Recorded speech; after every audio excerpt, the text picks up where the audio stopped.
Crumb. Follow Crumb. Don't follow Crumb. CDC. Hey, CDC's greatest hits. CDC. Hey, now available with proof of vaccination. You've been fast and strong.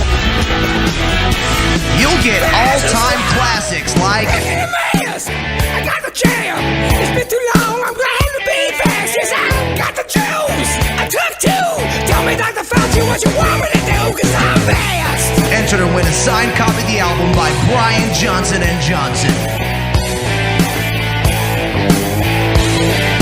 I took a fast vaccine during quarantine. It was the worst damn shakes I have ever seen. I'm number Legendary hits like quarantine for just 2 weeks. Stay away from me for just 6 feet. CDC will tell you lies. CDC and ignore all your cries. Hell, Bill. Oh, Angus, are you alright? A palsy.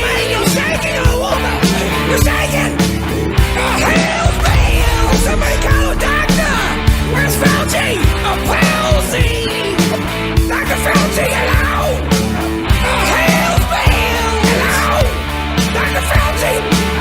A palsy. Hello.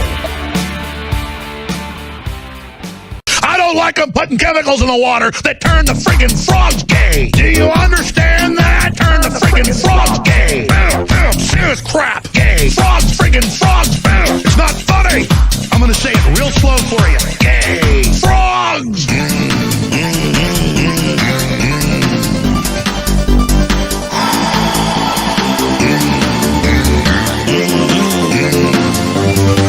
Won't you fight for your life? Gay. Frogs, friggin' frogs. I don't like the frogs. Gay. Friggin' frogs. Quack, quack, quack, quack, quack. Frogs. Friggin' frog crap. Won't you fight the frogs? It's not funny. I'm gonna say it real slow for you. Frog. All the earth's flat, and there's a dome where projections of the moon and the stars are shown around the edge. And I spot, and that's why Australians don't just. Now you're in, just trust your feelings. Now you're in on it, your life's about to change. And now you're in, don't overthink it. And now you're in on it, dear, don't feel the same. And now you're in, and now we're in on the secret. Follow Crumb.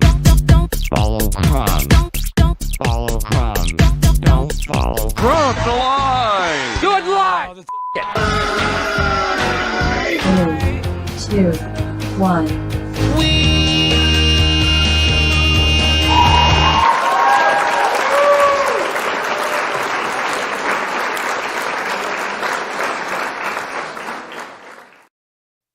Good afternoon, everybody. It is Friday, November the 15th, 2024. I think this is the fourth music, rants, and calls. Sounds like there's like a chorus. Maybe I'm tripping. Guys, give me a 5x5 if everything's okay. I feel like I'm hearing something weird. Check one. I think it sounds alright. Alright, yo, what up? Andrew B got a rant. Nice. I put the rant link in the description, although I would suggest holding off just a tad before calling in. I wanted to kind of get things going. Maybe like, oh, thanks, 5x5, all good. Laurie, hell yeah. Good to see you, Ted. Good to see you, Stephanie. Xander, what's up? Sufanelli.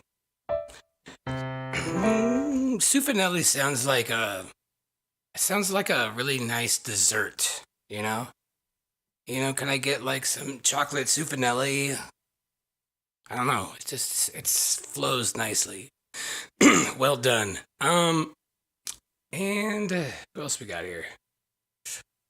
I think that's about it. Okay, cool. So this is gonna be, kind of just a fun little stream. Kind of see how it goes.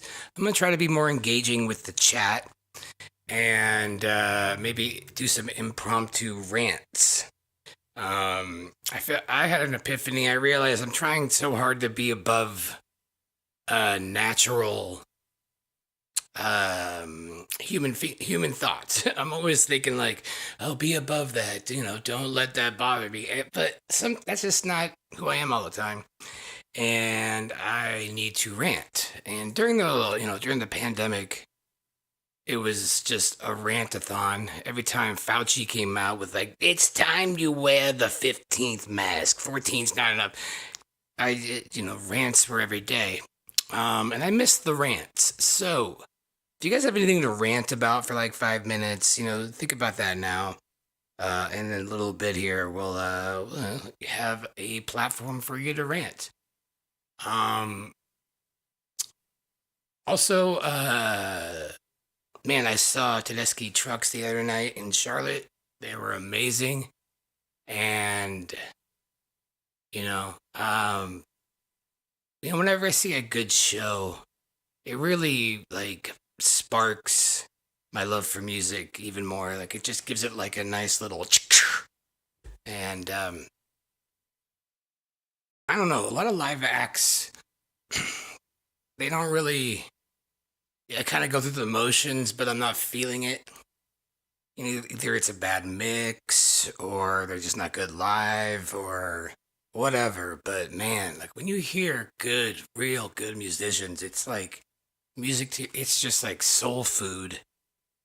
And so I started thinking about some of the music stuff we've done in this community, and I remembered. I didn't play it because I got a strike. I don't even care anymore. I'm sure I can play it now.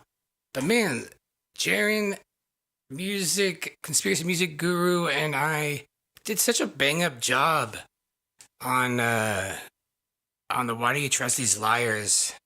I forgot how good it was. And so I was looking for it on my computer, and I was listening to it, and I'm like, man, this was legit.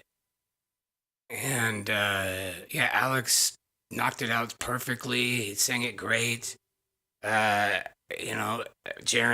and I, we meticulously, we didn't write it fast. It took a while, but I think it was worth it. Anyways, I thought I'd play it and enjoy it one more time here. 'Cause it's been a while.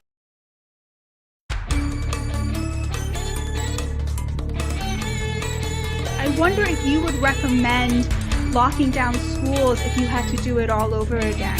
You're okay. You're not gonna get COVID if you have these vaccinations. First of all, I didn't recommend locking anything down. Vaccinated people do not get sick. I recommended to the president that we shut the country down. Night consuming level playing, missing curve, space is gay, Boston bombing, false flag, Joe Biden torpedo. Dr. Fauci always lying, Stevie Wonder isn't blind, fake the real, we shall see it down the rabbit hole.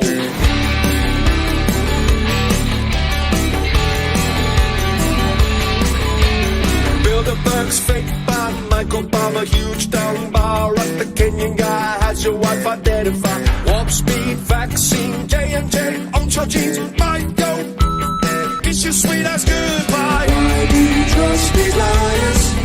You must be discerning, cause the world's not turning. No more astronauts on wires. This world is making it know, and now it's time we expose it.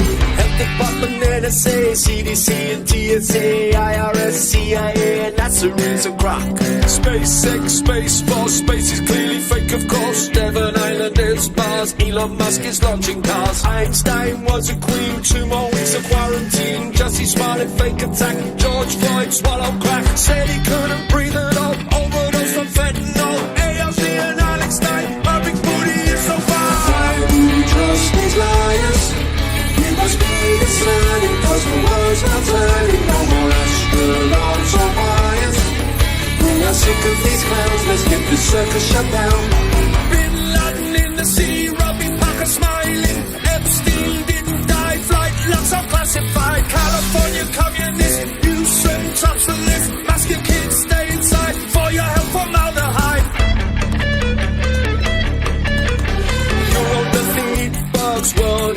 Economic thugs, Klaus Schwab, Castro, his son Justin Trudeau. Psychos, the elite, Bill Gates is tracking me. Biotech, Moderna, Pfizer, AstraZeneca. Why do you trust these liars? You must be discerning, cause the world's not turning. No more astronauts or wires. This world is making me know, and now it's time we expose it. 9/11, no planes, another dream, another day. Building 7 falling from the plane they're calling. Nanothermite concrete, possible found in the street. A Lucky Larry Silverstein, molded like a slot machine. Shakespeare, Red Pill, Rumsfeld, missile, that's what hit the Pentagon. Where is all the footage gone? Why do you trust these liars? You must be discerning, cause the world's not turning. No more astronauts or wires. We are sick of these clowns, let's get this sucker shut down. Climate change, MSN, selling fear on CNN. Moonshot, spacewalk, Alfred Dalton. All the astronauts who died have a twin still alive. Challenger, master plan, Buzz Aldrin is drunk again. We have moon rocks, petrified. That sucks. Yeah, they lie. The rockets fly. CGI. Planets no. CGI. The ISS. RBS. It's Earth flat. Actually, yes. Not dinosaurs. Yes, of course. I can't take it anymore. Why would you trust these liars? It may be concerning, NASA building is burning. Baby, come and call these liars. They deserve a take down for saying we go around, around, around, around, around, around, around, around, around, around. Why do we trust these liars? We must be discerning, cause the world's not turning. No more astronauts or wires.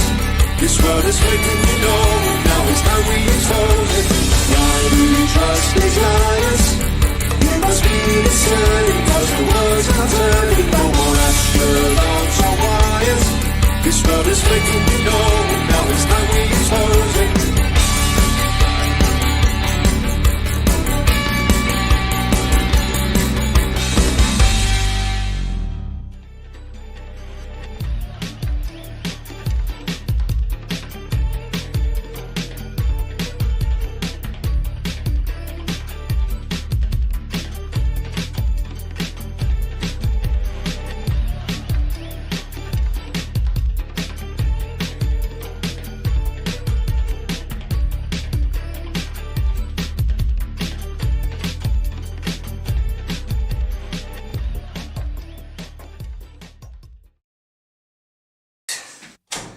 Let's Go Brandon at the end there. Remember that classic?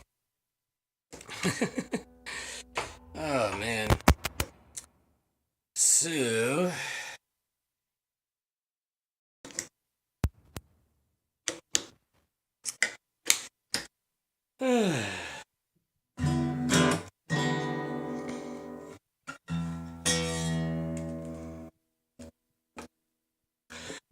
Well, that got out of tune quick.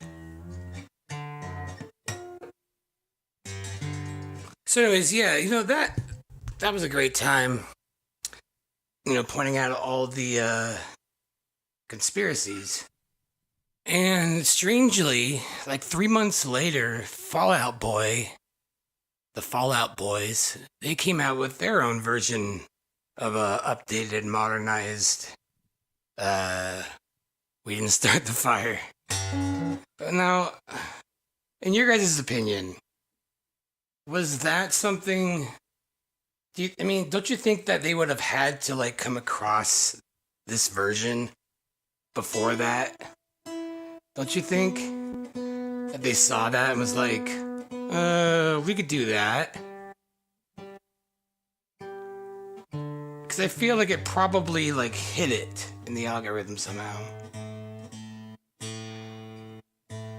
I'm not going to play it because I don't want to get a strike. And secondly, they suck. And I'm not a big Fall Out Boy fan.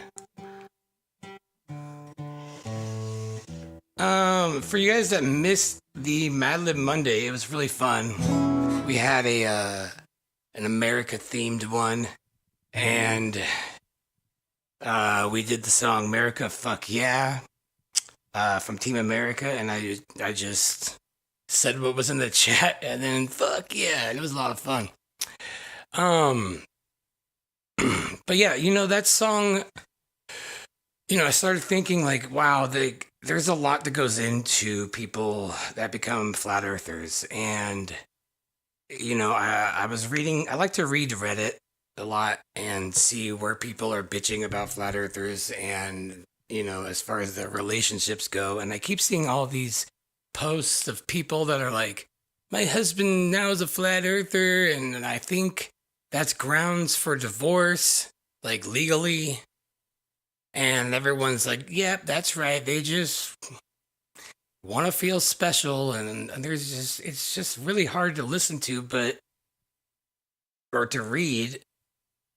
But it makes me think like maybe instead of getting mad or just thinking that they're interpreting it wrong, is there some sort of thing that we're doing when we're talking about this that is unnecessarily putting us in that camp? I mean, most of them thought that if you believe the earth is flat, then you for sure believe that the whole world is run by Jewish lizards. And I don't think that. I don't think those reptilian holographic lizards are Jewish. They're clearly some other religion. No, I don't even know I don't believe in the lizard thing. I'm sorry. I mean, I'm not saying it's not there. I'm not saying it's not true, but my God, wouldn't we need a little more evidence than like, I don't know, like a pixelated video where shit gets weird? But so I guess my point is, how can somebody broach the subject of something high vibe like flat earth without coming across like somebody who believes that shape-shifting reptilians with small hats are running the world? Because you lose everybody then. And I think that's probably something I always do, because I could talk about the flat earth and then I'll talk about something like that, and next thing I know, I might as well be just ranting on a street corner with a tinfoil hat.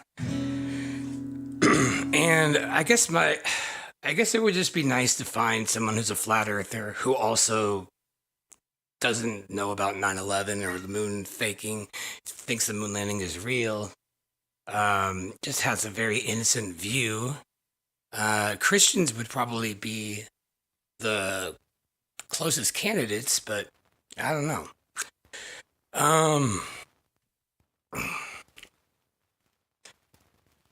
Okay, I'm looking here. I don't give a fuck if me being a flat earther bugs you. Go tell your mommy he wants...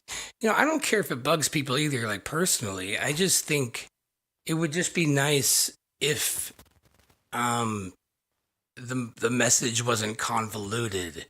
I don't take it personal if it bugs people. It's more of just, like, being, like, how... like, just, I don't know, having a little better idea of what I am trying to convey, so people don't get the wrong idea. And that's not something that, like, I don't take offense to it. It's just really a matter of how to communicate it. You want me to play the Mad Lib I see here? Sure, I could do that. It was pretty good. We did the, and I'm proud to be an American, where at least I know I'm spicy. Came out pretty good. I thought it came out pretty good. It's getting better and better every week.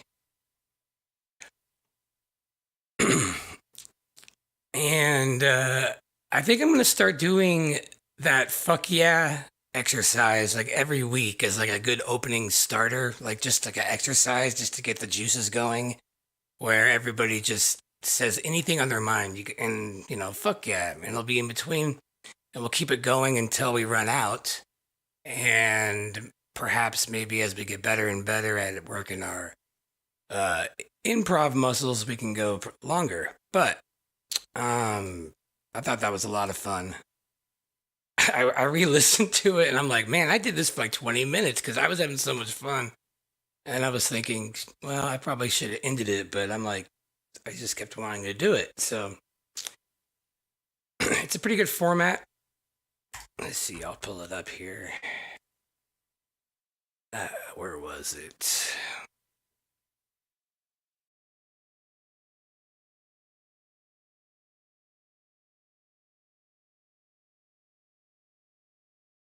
All right, here we go. Okay. We have a lot of fun. We're always having fun. Share screen.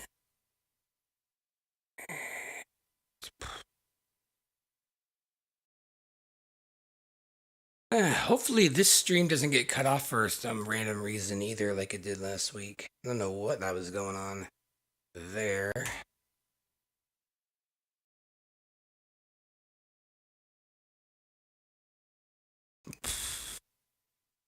All right. Ted Nugent, bless the USA. There we go.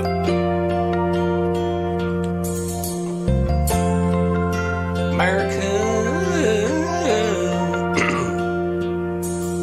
If tomorrow all the alcohol and chainsaws were gone, that I worked for all my life, and I had to start again with just my bong water, ramen, and my knife. I thank my lucky bananas to be living here today, 'cause the flag still stands for buttholes, and they can't take that away.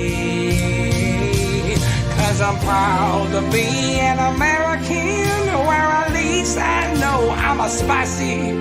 And I won't forget the old black woman who farted, who gave that right to me. And I gladly bow a man next to you and defend her still today. 'Cause there ain't no doubt I love this land. Ted Nugent, bless the USA. It is nice.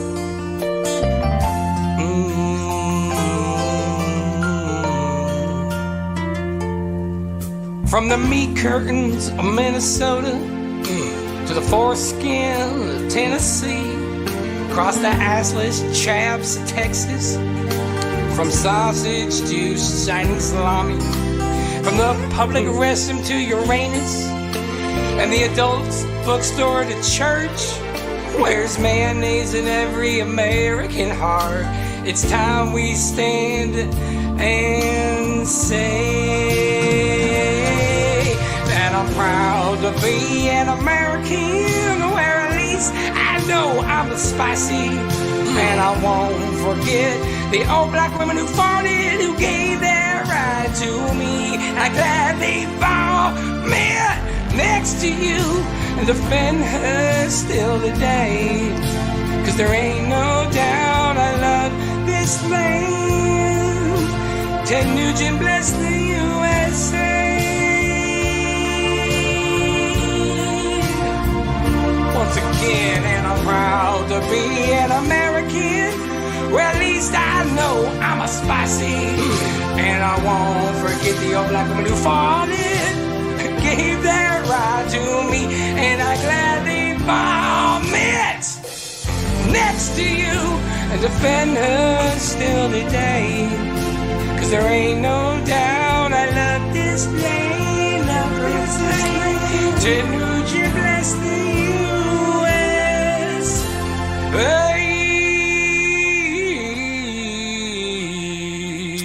Right, so yeah, that's the kind of stuff we do on this channel.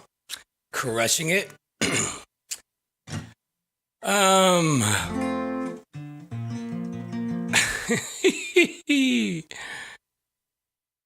Yep, I'm a 41-year-old man, and that's what I sing.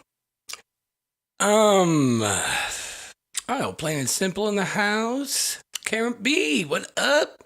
Emily Lou. Anybody else here? Let's see. Sanders, all right.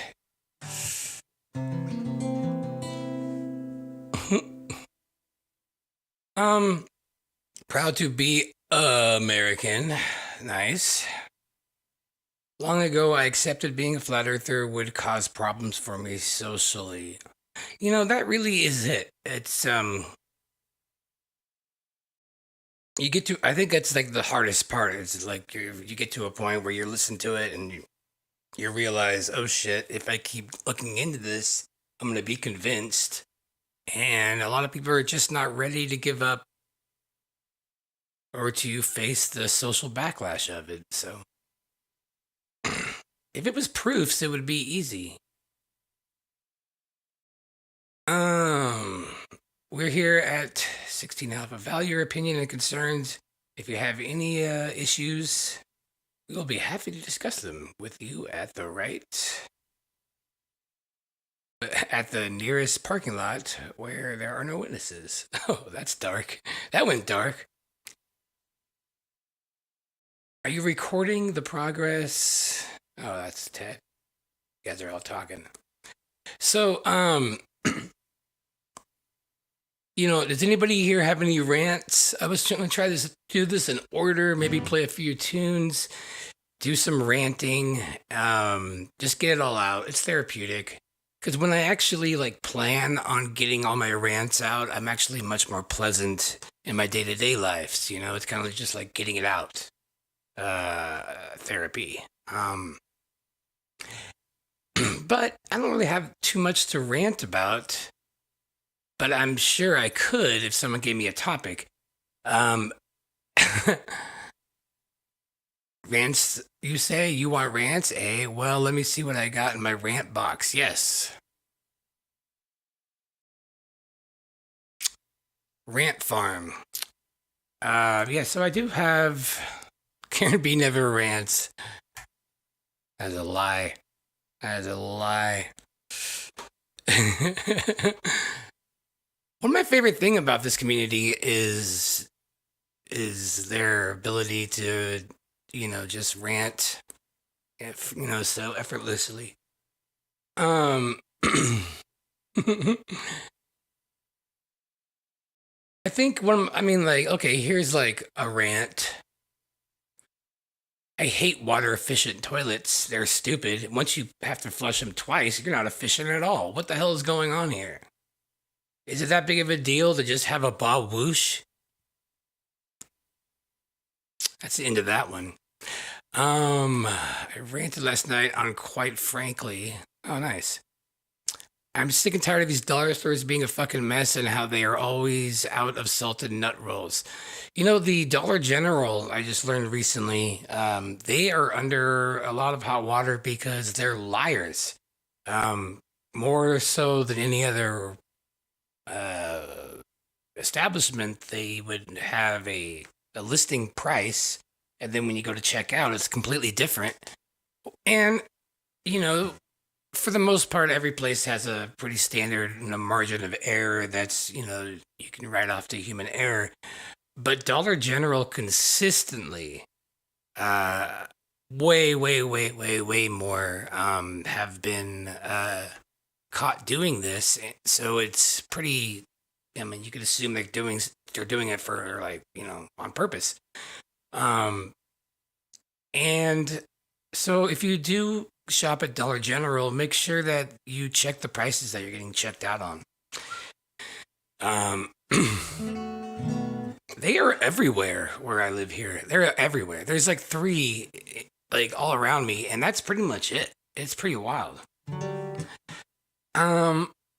Just build a tube FX loop in my amp. What you say, Crumb? Oh, cool. What up, Riley? You know, I went through a phase where I was really into looping, and I did what I always do. I went too far with it and made it complicated to the point where it just made my audience nervous because I was running around so much, like pushing 1,000 buttons with like 5 instruments attached to it. And then I did a hard stop. But I think loops are cool as long as it's like as long as it's not like that's the whole point of the performance. If you're looping a lot, like to be like, hey, look at me, look what I can do, it gets old. But if you're looping because it actually makes it sound better, and if you could do it in a way where you kind of don't notice it, I think it's really cool.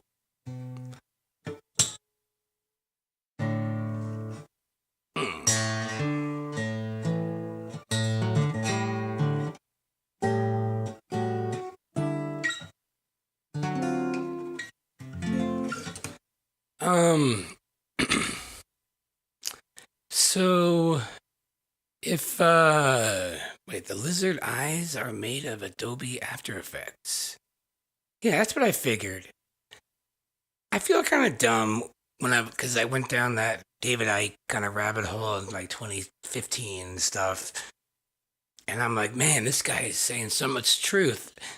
And then he says, oh, and by the way, there are reptilian shape-shifting lizards, and if you want the evidence, buy the book. And I'm like, why don't you just tell us? He's like, no, you gotta buy the book. It's like, damn it. But I'm like, at the time, I'm like, I guess it probably is. Okay, who we got here? Ooh, Andrew B's got a rant. Andrew B, you ready to come on? Let's get a good rant on. Friday Day Rants. Andrew Bizzle in the Hizzle. What's up, brother? Hey. All right. Hey. My rants come based upon personal life experiences, such as what happened yesterday. What happened yesterday? Okay. Shopping carts. Put your fucking shopping cart back. Okay? Stop leaving it in a parking spot that someone's shopping cart ended up hitting my car. And it wasn't like a big deal. A little chip of paint came off of it, but it's a brand new fucking car. And yeah, that's my one rant. Like, I've actually seen people. There's the little cart carousel, the little area where you put your shopping cart back. Of course, some people were parked next to that and actually walked further away from the cart carousel to actually. And I was watching this. What the fuck is wrong with you? You're wasting your own time and you're creating an inconvenience to the public. Like, fuck you. Put your shopping cart back. Dude, I couldn't agree more. I think it's strange. We go shopping. We're basically walking around the whole store. All we're doing is walking up and down the aisles. Probably adds up to about a mile. And then as soon as you get to your car, we're just like, I just can't. I can't walk anymore. You walked so much. And all of a sudden, you're just too lazy to take it over there. It is. I couldn't agree more. It's bullshit. I mean, we just walked all over the place. It's not obviously walking is capable here. We obviously can do it. No, I couldn't agree more. You said that you had your car got a chip. It's a small little thing, but I have no idea how to even file like an insurance claim for that or something. But it's probably not even worth it. But either way, another thing is crosswalks. I have to deal with this every fucking day. Here in Silicon Valley, we have crosswalks all over the place because it's a very populated area. And sometimes there's no cars. It'll be like 11 o'clock at night. There's no cars on the road. And someone's just sitting there pressing the fucking button, making all of us wait for the next 35 seconds. Like, are you serious? Just fucking go. Mm-hmm. So, I agree. And shopping carts. So that does change. I mean, I'm not sure like if every intersection is like that. Some of them are always consistent no matter if people are walking or not. Some aren't. But yeah, you're right. Sometimes it's like, for one person. I have noticed, though, when I was living in California, there are some people, usually in like the low, like the more ghetto areas, where crosswalk rules become like out the window. And it almost seems like the more impoverished the neighborhood is, the less fucks are given about walking or jaywalking and even like speeding up if a car's coming. Like if I'm in the most poor area, they'll walk across the street and just go real slow and not give a shit. And I don't know how they do it. I don't know if it's part of the culture or something. It's almost like they're basically like in the animal kingdom with all the ducks that are walking across the street, like just oblivious to anything else besides what they're doing. And it's beyond that. What I see them doing is having their fucking phone in their hand, going through the crosswalk as slow as they possibly can. Like, yeah. Sorry, and my rant a couple weeks ago about cell phones. I'm not sure if you heard that one or not, but let's hear it. Can I hear it again? Yeah. So, myself being a teacher, I'll come into the class and everyone gets there, about 10 to 15 minutes early, roughly. And every single one of my students is going to be on their fucking phone. It's so annoying. And I'm like, oh, what are you guys doing? Are you looking up electrical engineering concepts or not? Like, oh, no, I was just like playing fucking whatever, some game. Like, so your phone can actually be a tool or it can be a complete distraction and an enemy to you. And a lot of people are associating their phones with like, oh, I don't have hands anymore. Like, it's like, right. Like they need their phone, but in reality, you don't. And you don't. There's a psychological disorder that's actually it's called nomophobia, which means no mobile phone phobia. So, wow. Yeah, it's an actual psychological disorder that's occurring. Nomopho. Which is why I take as much time as I possibly can to not use my phone and do something more productive. So, I think I'm the only one that's not addicted to my phone, honestly. Like, I'm not either. I feel constant guilt that I'm not constantly on it because everybody else is, and I feel like I am constantly like dropping the ball, like by being, as consistently like present. But I'm not addicted to my phone at all, and if anything, like, I have to force myself to set reminders to like check things on my phone because I don't like it. I don't like having it. I never really got addicted to it. And I really don't use social media for validation. I don't care about likes and shit. So like, I don't really see it, the point. I like to do live streams and that's it. But it's weird. I feel like because it's so popular, because everyone's doing it, like I have to like it affects me when I'm trying to be like healthy and normal, because that's the standard now. You know what I mean? Like it's standard. Like if, I don't know, back in the day, like I would have had a problem with the amount that I use it. If it was like 15 years ago, it would have been seen as excessive, but now it's not. Let me ask you, in your opinion, when you have students, how many of them do you think are actually using their phone for something that pertains to the class? Less than half. I would say maybe 20%. And there's no way you can like really check that, huh? Well, yeah, I can't. But when I walk into the classroom, I can see everyone on their phone. I can see what they're looking at on their phone as I'm walking to the end of the classroom where, we don't use whiteboards anymore. We use it's a digital whiteboard, which is pretty cool. Very awesome to use. Anyways, but yeah, I can see every single one of what they're looking at. They're not doing anything productive. So I guilt trip them a lot. And God, I know it pisses them off, but it's at the same time, I'm trying to actually educate them on the fact of you're wasting so much of your time on your phone when you could be doing something more productive, such as reading the textbook. And now, is the textbook available online, and could they be reading it from their phone? It's available online, but it's also a physical copy. Right. But they don't have, very few of them actually do that. And I can tell who the students are that I would recommend to get hired at a certain place if they're, a letter of recommendation from myself as an example. But for the most part, no, they're fucking 22, 25 years old. It's the older students that are like, all right, I'm working on getting my second degree or something. And now they're taking that serious and they're actually trying to engage, having perfect attendance and doing all their assignments on time and all that kind of stuff. It's all these young kids. Yeah. I think about that sometimes because people look like they're being rude or just doing something vain when they're looking at their phones. But for all I know, they could be reading War and Peace on a Kindle. But I assume they're doing something that's probably, not as productive, or maybe even a little, just wasting time. But if I was sitting at a bus stop and someone's reading War and Peace, I would think, oh, that guy's doing good. That guy's all, on point. But if I'm reading War and Peace on my phone, it doesn't look so much. And, I remember I was at like a memorial for a friend about 7 years ago. And I had to correspond with people about something that was important. So I needed my phone, and I was talking to people, about my, someone that died, and it was important. But I was also kind of going on my phone because it was important for me to make sure that the correspondence was happening. But to them, they were like, "Why are you on your phone? When you're on your phone?"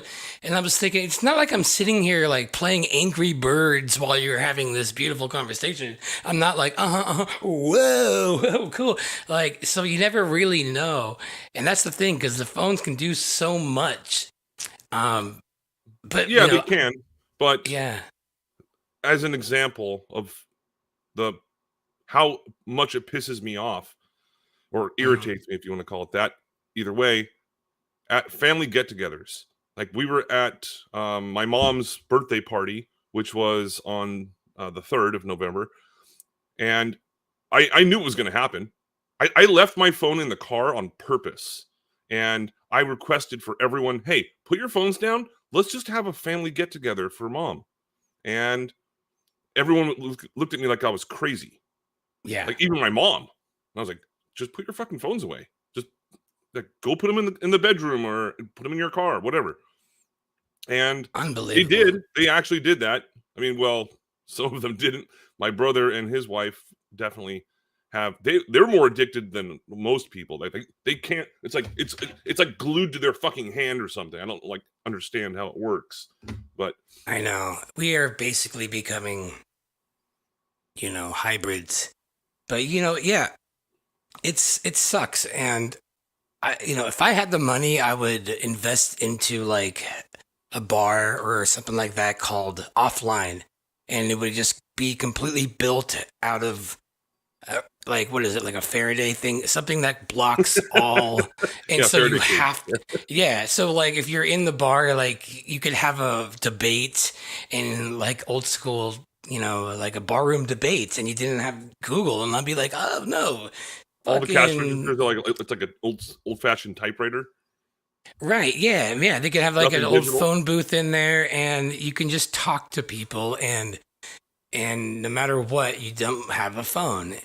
And, I would think that would be a great idea for me, but I really doubt it would do well, unfortunately. Yeah, it's a lot of people nowadays that are able to go into a bar at the age of 21 and over. They were brought up in the smartphone technology era. Yeah. The first smartphone came out in 2006. That was what was it? The first iPhone was 2005 or 2006. Yeah. So some of those people were born after smartphones already existed.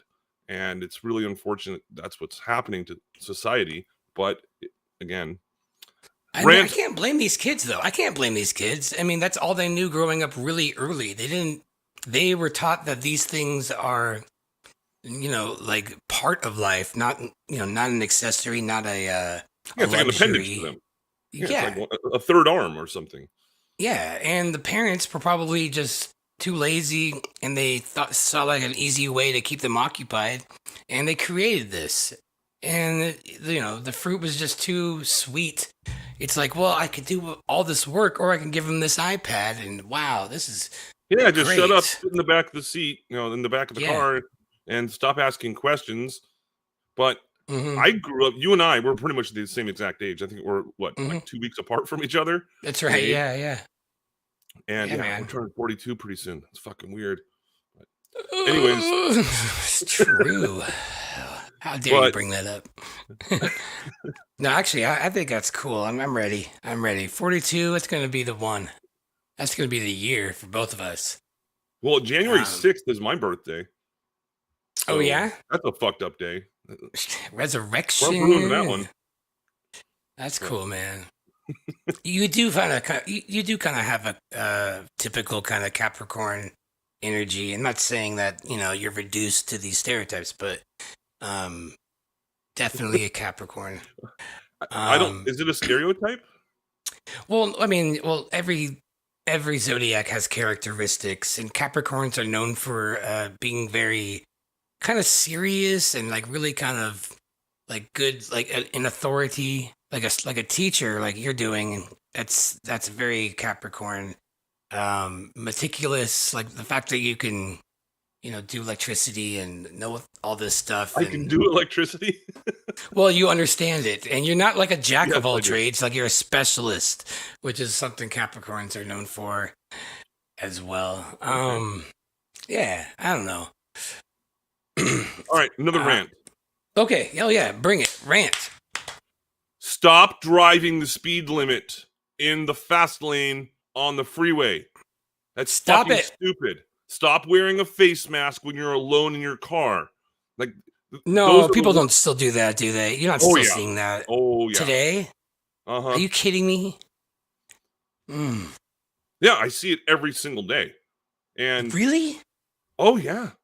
Oh man. Like it's not required. We haven't required wearing face masks at all for a long time now in the United States. Okay, yeah. I'm 47. Stop being Karen, I would love to hear a rant from you. A little bit. Every single time I've spoken with you, it was always fun. And yes, I love the Karen rants. She's got top-notch rants for sure. And Karen, you do not look 47 at all. So congratulations on that. But yes, I still see these people. They're causing traffic issues. They're going the actual speed limit. Who actually drives the real speed limit? It's like I do. If it says 65, I go 85. A lot of times. I go 65 because I don't like going fast. Oh. The only time I go fast is when someone's behind me, and I always go with the flow of traffic first, and then if no one's around, I go the speed limit. That's me. But I recognize I'm not like, no, it's this is the speed limit and everybody must.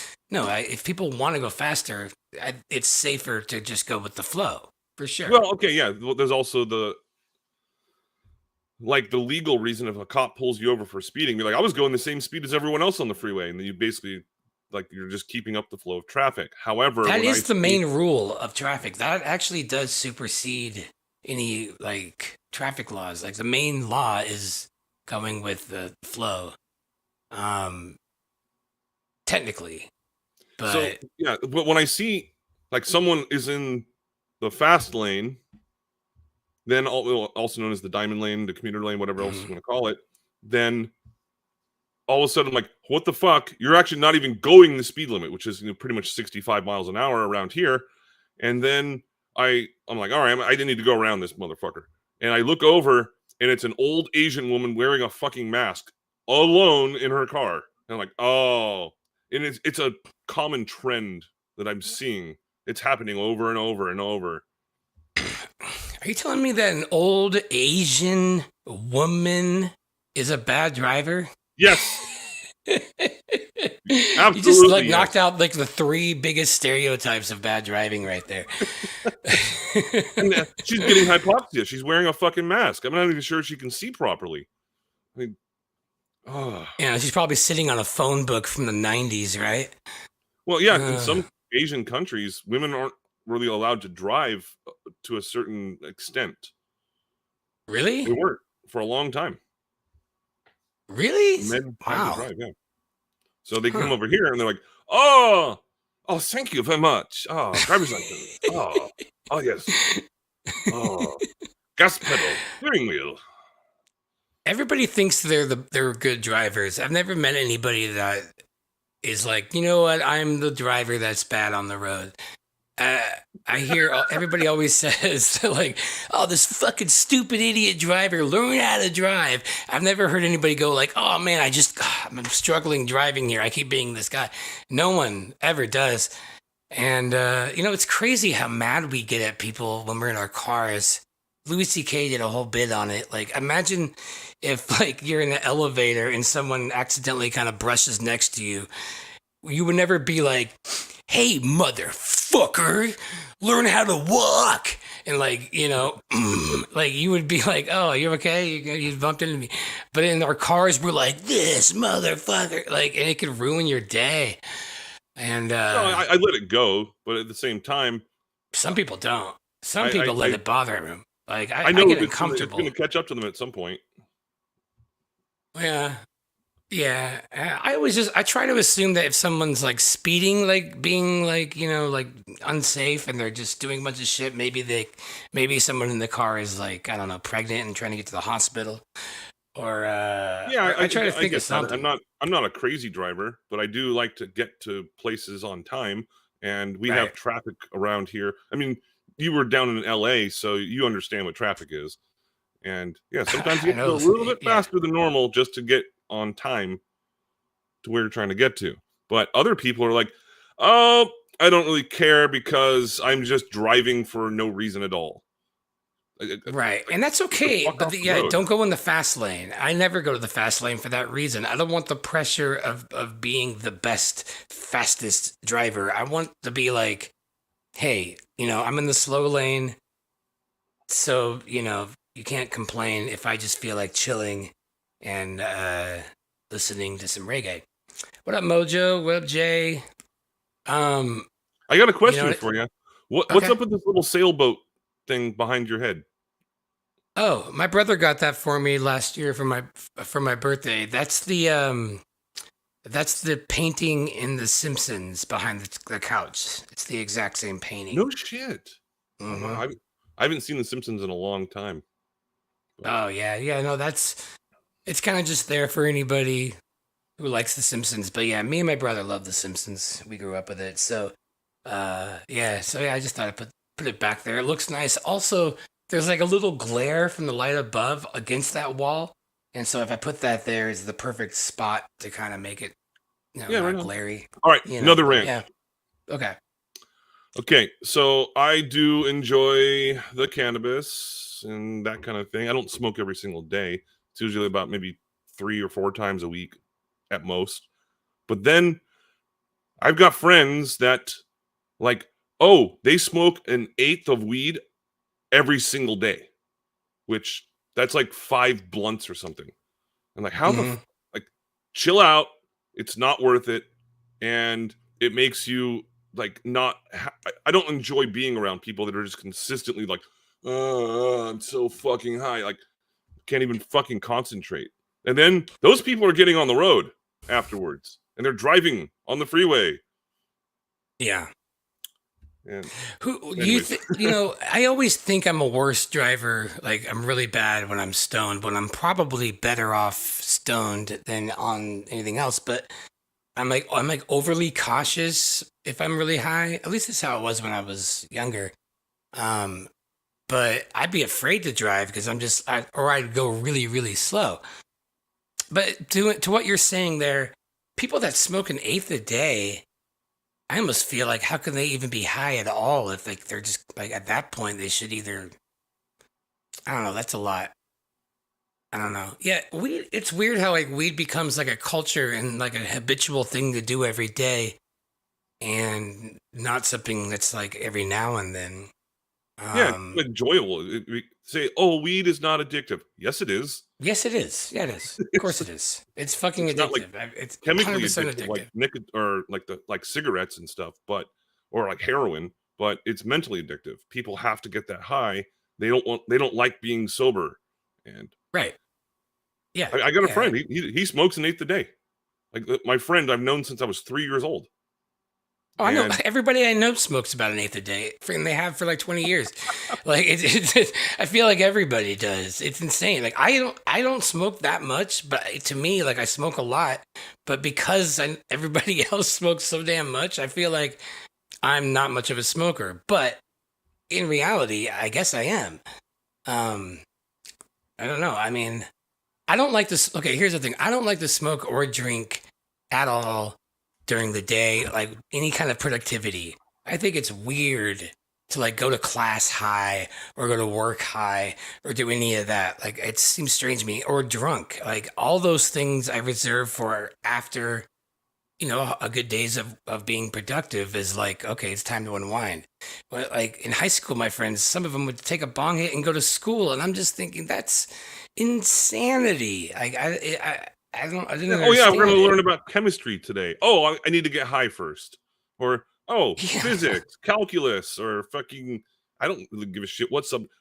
I teach electrical engineering courses, and some of these students Right. come in smelling like just reeking of weed. And my Right. code word is abracadabra. If you ever seen Half Baked when they go in to meet Santa. Abracadabra, man. Yeah. Abra, And for so I'm like, sure. all right, if you guys have seen that movie, that's the code word they were using, basically. Like, and I say, okay, if you hear me say abracadabra, that means I can smell weed on you, and that means go out to your car, put on some Axe body spray, wash your hands, little mouthwash, and come back into class. And Right. sometimes I actually have to point it out to people. Well, I mean, I had to understand eventually that weed has different effects on other people. So I'm just saying how it affects me is I am not in a position where I can be more productive or have better concentration. I don't understand. Okay, why I do this instead of Adderall? You smoke weed instead of Adderall? Weed increases ADHD. It's completely opposite. Why do you need Adderall? If you do have ADHD, you cannot replace it with weed. That's bullshit. I do cocaine. I'm sorry. No, it's true. Like, I can do cocaine again if I thought I could trust it 100%. Nothing else. Cocaine. Those days are over. Vape cart kids. I have average to drugs that affects the most drugs. Well, the thing about weed is that it makes me, the one thing I like about it is that it actually like I get like it kind of like allows me to deal with my bullshit, or it calls my bullshit out in my brain. Like if I'm like saying things during the day in my head, like, oh, this would be fine, and then when I smoke a little weed, I'm like, motherfucker, don't just say that'll be fine, deal with this shit. And I start thinking, oh, you're right, brain on weed, I should, it gives me a little bit more understanding. But I've never enjoyed it. Like I never got a euphoric high. Like a lot of people are like, I just love the smoke and everything is better. I've never had that. It's more of like a very, very, very mild psychedelic kind of experience. Usually, unless I'm drinking, and then it's kind of a fun little mix. But what about you? How does it affect you?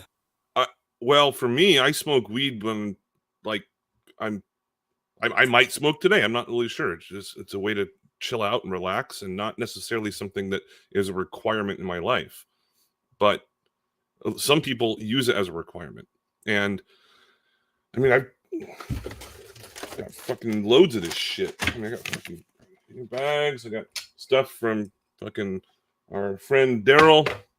And I got 2 fucking pipes and a bong right over my shoulder. But it's not one of those things where I actually have to do it in order to function in society. Because like when I was in high school, when I was on the football team, there was this one guy, this big old black dude, that he would smoke a fucking whole blunt to his head by himself, and then go to football practice. And I was like, why the fuck do that? He's like, oh yeah. Well, you want to see me not high? I was like, yes. He's like, you're not going to see that. And it's just fucking weird. It is weird. And I wonder why they do it, because, I mean, I know it affects everybody differently, yeah. And I've seen so many people wake and bake and just be very, very efficient and productive and have no problem, like, paying attention. Not me, though. I can't do it. And I don't know if I like it enough to like do it every day, every hour. It's nice to go to bed at night and sleep it, like that when it's all done. But I don't know. Okay, so my rants are pretty much over. If anybody else wants to join in. Hey, does anybody have a rant? Feel free to call in. I'll put the link in here. That's some good rants though. What did we cover there? Shopping carts, cell phones, old Asian women drivers, and weed addicts. All right. And crosswalks. And crosswalks. I fucking hate crosswalks. I mean, they should exist. There shouldn't be a fucking button to press, though, stopping everyone else from moving, especially at 11 o'clock at night or later when there's no cars around and they're just pressing the fucking button. And it's like, oh, yeah, now it's a red light. And now I should just fucking hit that person and just like, ah, fuck you. You're out. But you need to move to New York. You sound like you're a New Yorker. I've been to New York 3 times. New Yorkers don't even acknowledge any of that nonsense. There can be a crosswalk. It's just like, no, I don't care. Like, it's like, I don't even know why they even have them or have lights at all. The people there are going to do whatever the hell they want. And that's just the way it is. It's mob rule. So, yeah, well, go to New York. Larry's here, and I'm sure he'd be available to have a little rant. But aside from that, I need to get going. I got to get back to my class. But hey, thank you very much for having me on. Thanks for the rant. I appreciate it. Yeah. Chat again in the future. Right on, brother. Take care, man. Andrew B., everybody. Andrew B., excellent. He's a fine young gentleman, that Andrew B. I'm a fan. I don't have my little thing up here. Super chats are up if anybody wanted to support, and I do have it set up, I believe. So an AI voice would say your message. So I'll put that there. NYC had lights, crosswalks for legal liability purposes only. Yeah, that makes sense. Riley says the best thing he ever did was get off weed. Interesting. If you can, man, what were some of the benefits that you experienced the most, and which ones were unexpected that you didn't realize? One thing I don't like about weed is I don't dream as much when I smoke. I lose my dreams. I think it has an effect on how much REM you're getting at night. And I like to dream. I used to get styes when I smoked pot.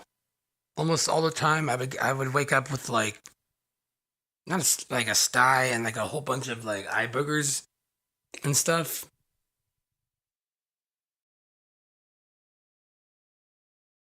Okay.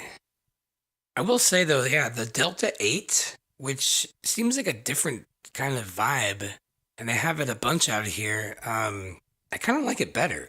So I was doing some research on it. Apparently, all the deltas are just another name for the cannabinoids that are in weed, and Delta 9 is the most psychoactive that we're used to, and Delta 8 is like slightly more chill.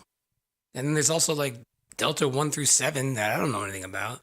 Delta 10.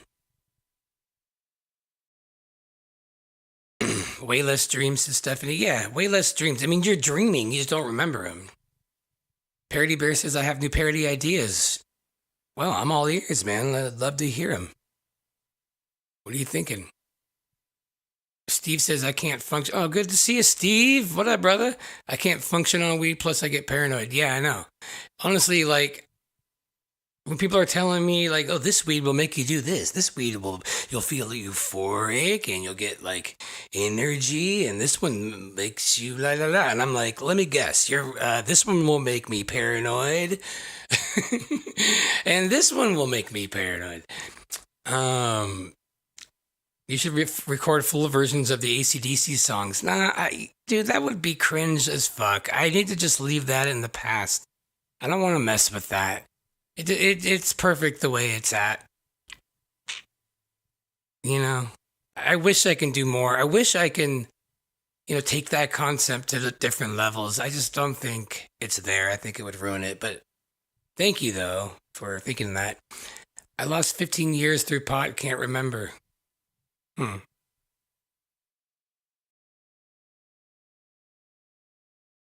There's a bunch of cannabinoids that we have never heard of. HHC, THCA. I don't get paranoid anymore. I quit for 10 years because of the paranoia. Interesting. Yeah, paranoia sucks. I remember just having the weirdest things I was paranoid about, like when I first started smoking.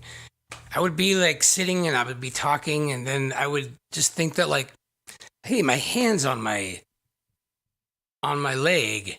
I'm like, is that weird? Are they gonna think that's weird that I'm sitting like this? Should I move it? Do people normally sit like this? Maybe I should not sit like this. And then I'm like, oh shit, I haven't listened to a word this guy's saying. And I can't, and now I'm like, damn it. I can't say anything now. I've been nodding my head in a trance, like I've been paying attention. So what do? And then I'm like, oh shit, I'm still not listening. I'm still thinking about this problem. And my hand is still in this position. That's weird. And then, and it would be thoughts like that. I'm like, this sucks. You guys ever have one of those? You should be proud of it. No, I'm very proud of it, Parody Bear. Thanks. No, that's why I kind of want to leave it as is. If they had other hits that I didn't really brush on that the public knows well enough, I would totally do more of that. But I literally used like all like their recognizable songs, and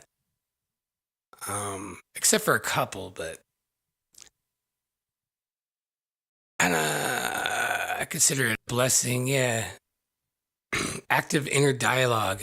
That's true. I mean, the more I used it, the more, the less severe that inner dialogue got. And, sometimes that inner dialogue is actually really therapeutic and insightful when you're not worried so much about insecure things, I guess.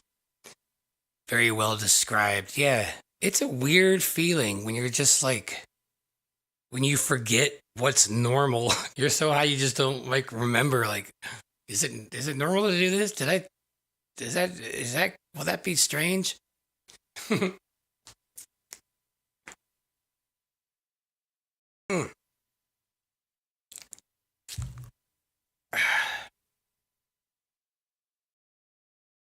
I didn't smoke in high school. All my friends did, and I didn't like it then, and I didn't really smoke until like probably in my 30s, actually, because I had a roommate that was a delivery driver, and I would just like smoke the weak stuff they didn't want, which is my favorite. And I kind of slowly got into it, but my friends growing up, they would just have to, they couldn't leave the house unless they like took like 5 bong hits, and they would just like pass it around, and it would take forever. And then by the time it got back around, the first guy's like, well, now I need another one. And I'm like, we're not doing anything.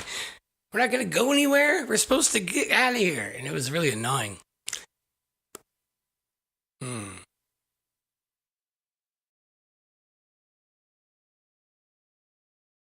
The black helicopter hovers over your apartment at night without any lights on. Being paranoid comes naturally.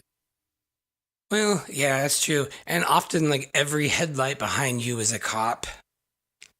And then it's just like, then you look back and it's actually an old Asian woman in front of Andrew B. To be fair, if it wasn't for weed, rip up all your favorite LPs.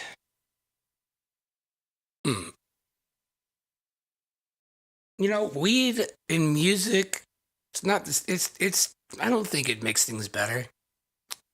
Alcohol, on the other hand, helps me get into music a little bit. Why is my hand still on my leg, and why is this guy talking about, I'm not listening to him, but what if he's telling me I should move my hand? Oh God, I have to get out of here. See? Yeah, you understand. We've all been there. My buddy Eddie, he's a phenomenal screenwriter, actually. He writes brilliant stories. But one time he offered me a dab, and I'm never doing a dab again. But he offered me a dab, and I smoked like a bong hit of a dab.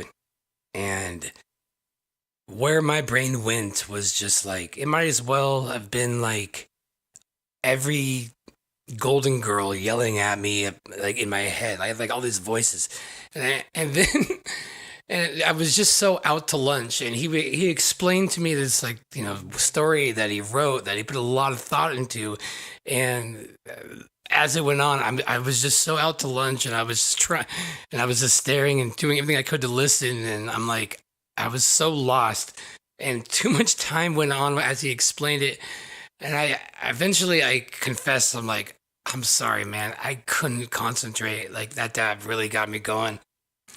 And he was cool with it, but like I felt really, really, really bad. Like I just couldn't freaking concentrate.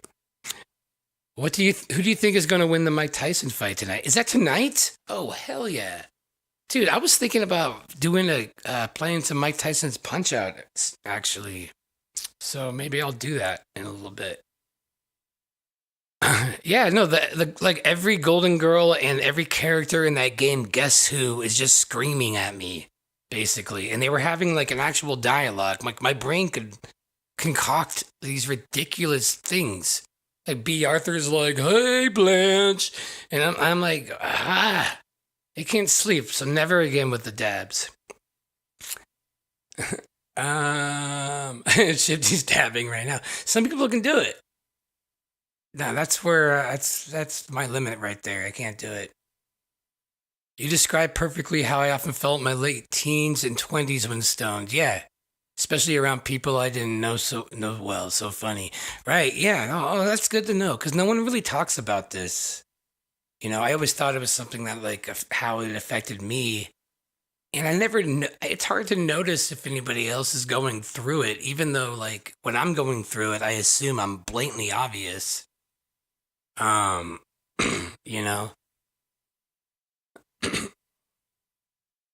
Sometimes, oftentimes I think that, like, when I'm talking to somebody or I'm like nodding when I'm really high, I'm doing and I hope I'm coming off like that. When in the reality, I'm just like and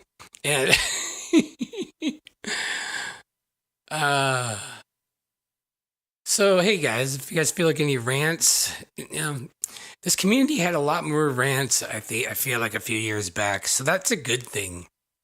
I feel like that's a good thing. Laurie's got to have a rant. Dave Sims, you got a rant? Call all in.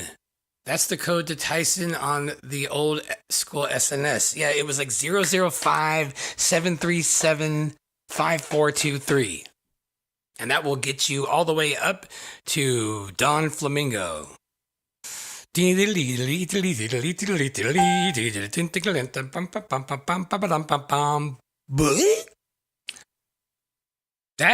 game is genius, and it's actually the most overtly, blatantly racist game ever. Every boxer in that game is like an extreme stereotype of their heritage. First one, you got Glass Joe. He's French, so obviously he's like a little bitch that, like, surrenders. What is it, like Kaiser or something is next? I forget what he's all about, but then you got like an Asian guy, and his name is Piston Honda. Piston Honda. Don Flamingo's this, like, greasy Italian guy. You got Soda Popinski, which is like a Russian who can't stop drinking. Who else you got? Oh yeah, the Indian guy that has magic powers and a turban. And so it's pretty funny. Yeah, Don Flamingo. Yeah. And he's always like, come here, Matt.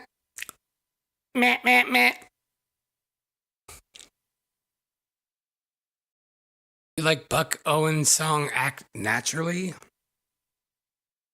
I don't know why, but I feel like I should know that. Can't think of it. I like the Beatles one. They're gonna put me in the movies. They're gonna make a big star out of me. And all I gotta do is act naturally. So sloppy. What up, Tony? Good to see you. Yeah, Piston Honda. What a great game. That's so tight talking about this kind of shit with you guys, because I know you guys all had to play some Tyson back in the day.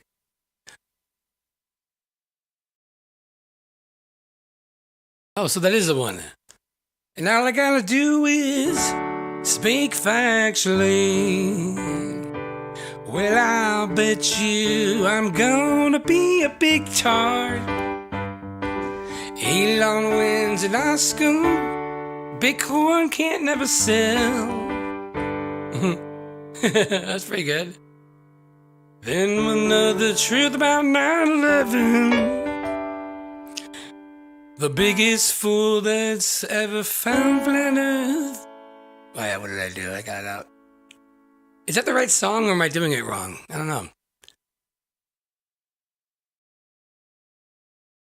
We'll make the scene about a man that's mad and crazy and praying down upon his blended knee. I'll play the part just Gen 6 was rehearsing. Cool. Shoot that over to me on the Telegram if you got it. I'd love to check it out.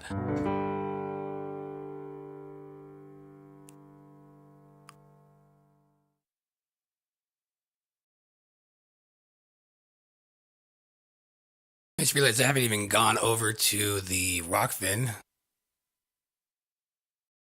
No. It says, currently I'm removing all apps from my phone. This guess is on point. Right on. Nah. Thanks for watching over there on the Rock Fins. It's nice I always have one or two people over there.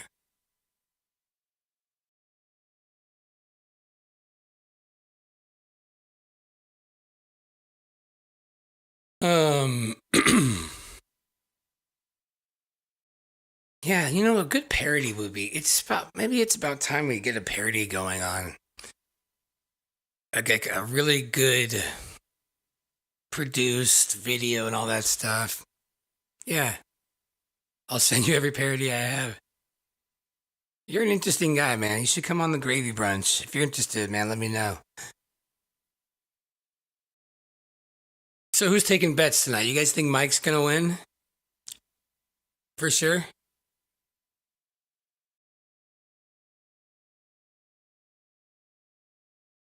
Now, is this Logan Paul, or is this the same asshole that, like, went out to the Flat Earth convention? Or is it his brother? Honestly, like, if Mike doesn't win, it'll kind of be sad, you know? If Mike loses, like, I don't know. Tyson is the underdog? Yeah, that makes sense.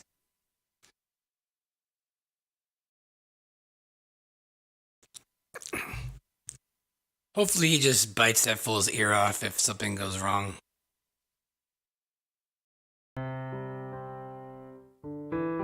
Tony says Tyson and Paul, they are enemies in the Chinese zodiac. You've been mentioning that a lot lately.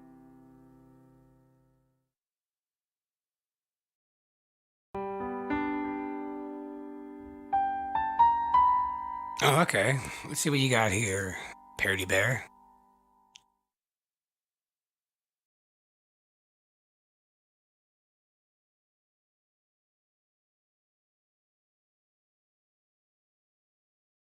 Van Halen, Panama.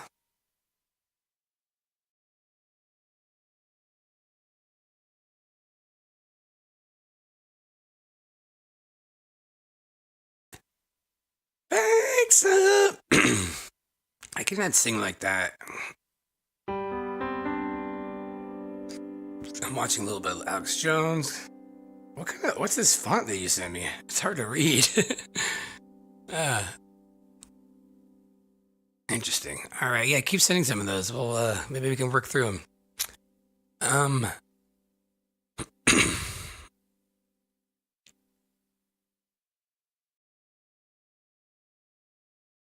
I think Mike Tyson and Neil deGrasse Tyson should fight, and then afterwards have a debate about flat Earth. Tyson versus Tyson. Got to get back to work. Much love. Aloha. Would love to have you on my podcast. Dude, yeah, absolutely, man. Hit me up. Let's link up. Steve, good shit, brother. You should come on here sometime too. Have fun at work. Thanks for stopping by.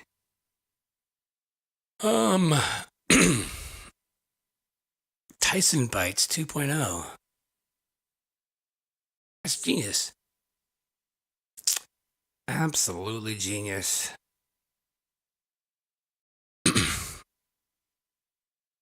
You know, I have like a controller. I could set it up where I can like go gaming, do a gaming thing, and like actually play Tyson's Punch Out in real time right now.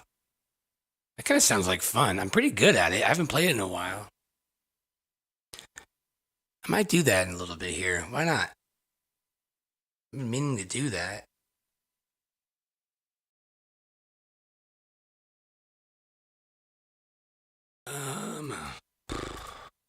All right.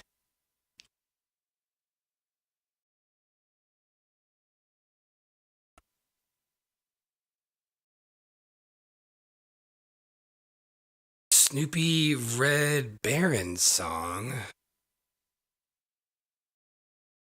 Snoopy Red Baron song. I don't think I know that one. Wow, you really are all about parodies. That's that's cool, man.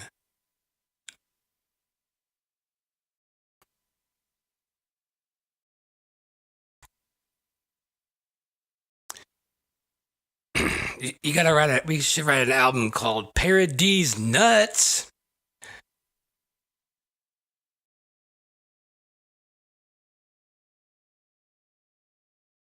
No worries, Dave. You should come on it. If anybody has a rant, tell you what, guys. Give me something to rant about. Just give me a topic.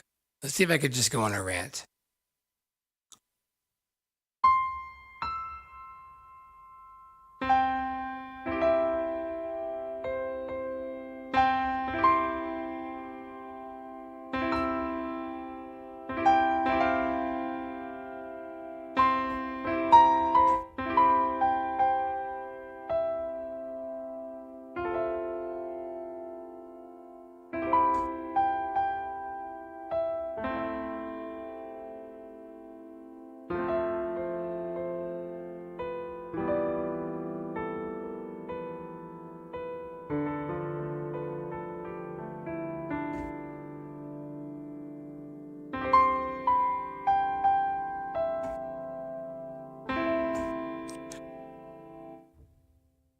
Y'all know D's Nuts is 33 in Gematria?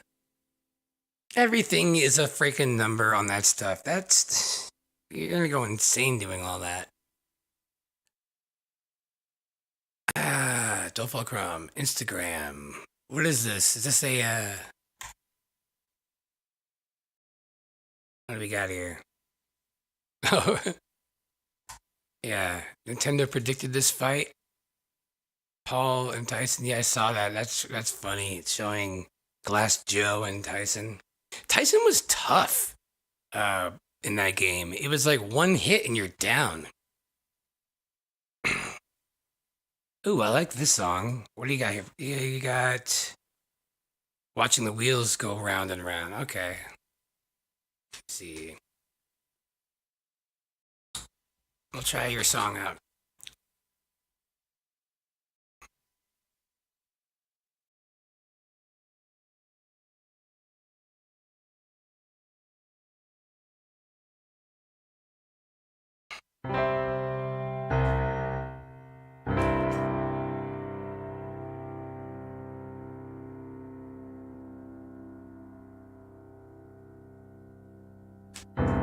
People say I'm crazy for what I'm typing.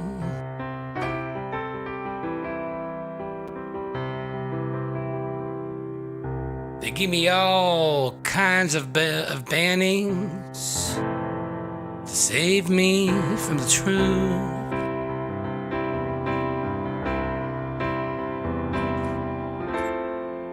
When I say the earth's flat, well, they look at me kinda strange.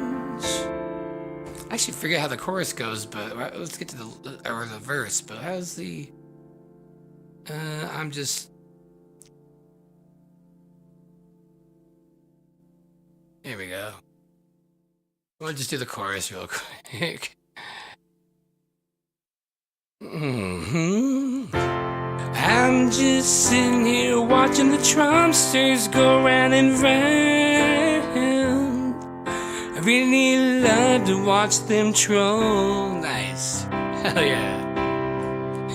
That's pretty good. No longer riding on the Israel go round.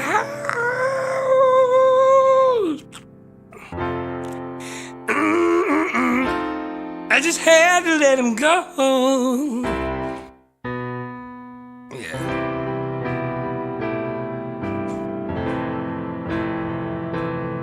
That's pretty good. That's pretty good, man. Oh, you got the weight?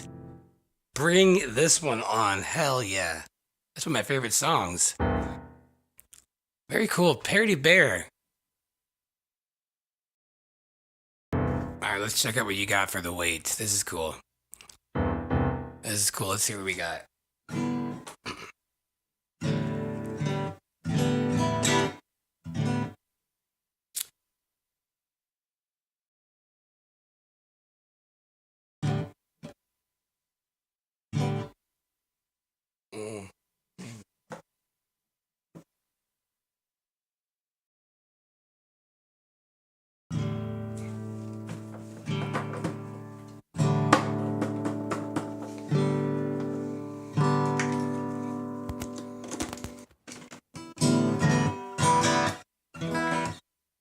All right, so let's hear Parody Bear's parody of The Weight. All right, I know this song pretty good. Jesus rose up in Nazareth, just feeling about 5:30. I just need some place where I won't end up dead. Hey, mister, can you tell me when a man might elude the Fed? Just pointed and raised a hand. Joe was all he said. Slam a load on tranny, take a load for free. Slam a load on tranny, and you put the load right in me.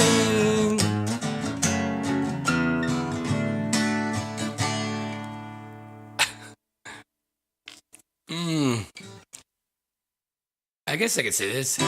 Picked up some fags, I went looking for a place to suck. When I saw Lucifer and the devil walking side by side, I said, Lucifer, come on, let's all go to hell. I got to go, but my evil can stick around. It's pretty good. This chorus is great, though. Slam a load in tranny, take a load for free. Slam a load in tranny, she put the load right in me. Did you do all the verses of that? Wow. NASA has a pair of balls, now take me down, it's fine. My bag is stinking bad, and I do believe it's time to get back to Miss Daisy. You know she's the only one. Sent me here with your regards for everyone. It's pretty good. It's pretty good. I don't even know what that song's about.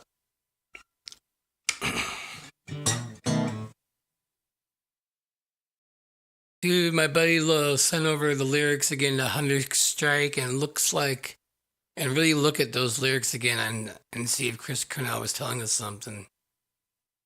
I don't mind stealing bread. Okay, Andrew B gave me some topics. Vegans, Christmas trees, Jews, Globers, Kama Sutra, pharmaceuticals, Boldyke's elections. Okay, I'll start with vegans. I have no problem with vegans. It's just only the ones that make it their identity. And honestly, I can relate to them because they can't help say, oh, I'm a vegan, I'm a vegan, I'm a vegan, I'm a vegan. Just like we can't help, oh, I'm a flat earther, I'm a flat earther. You know? And it doesn't need to be such a huge part of your identity. It's like, oh, did you know that I'm a vegan? Does everybody know that I'm a vegan? Just so you know, I'm a vegan. It's like, okay, cool. So that's my only issue with vegans, but that really just can be anybody who's constantly telling people their preferences as part of their personality. It's just whatever you want to eat.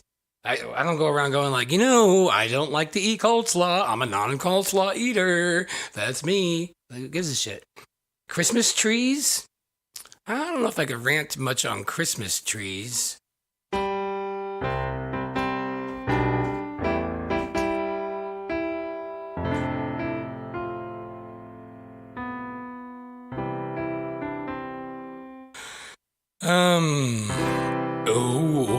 How could I do a rant on Christmas trees? I actually think it's kind of cool to have actual trees in your house all year round. Why isn't that a thing? I think it's cool. Jews? Want me to rant about juice? I can't do that here. I guess my only rant on Jews is just the constant accusing people of being anti them all the time. Because there are lots of people that are not of Jewish faith that are Semitic, and I just think it's weird just to be like, oh yeah, I mean, you hate this. No, it's just avoiding it. But I'm on YouTube, so I'm not gonna go much down that rabbit hole. If what defines us is what defines you, you know what I mean? Like, we're all just humans. And then all of a sudden, if you say, oh yeah, but I'm different because of this, well then and that becomes your defining characteristic, you've created a division and made the world more complicated. I did see that meme, Laurie, yeah. How far back did I go here? Oh, what up, Iron Realm Josh? Good to see you, brother. I identify as a chat feed participant, CFP. I identify as... everybody that constantly is talking about what they identify as, and like, I'm one of this, I'm one of this, I'm one of this, like, the more you do that, the less you seem secure in the thing that you're trying to say that you are. Like, is it really necessary to tell people that I have a gluten allergy? I don't eat gluten? Well, nobody asked you to. Why'd you bring it up? Well, because I'm a non-gluten eater, just so you know. And I also believe that this is this and this. I identify as this. Like, that's nice. I mean, that's how children talk. Like when a little kid comes up to you and just loves to be like, look at me, I like this and this and this. And you're like, oh, great. Oh, nice drawing of a choo-choo. Great.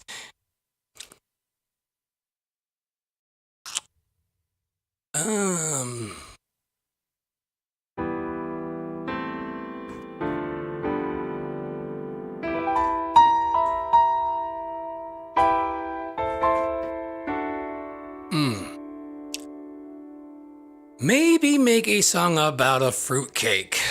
Okay. Let's do it. Let's get weird. Ooh, yeah. You know what time it is. Yeah.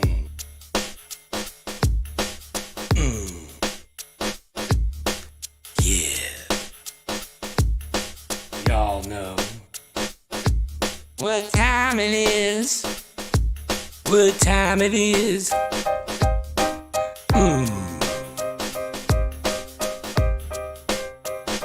I like to eat cake. but I like to be healthy. So I put a little fruit in it, mix it up with syrup, jack up the sugar, and tell everyone I'm healthy.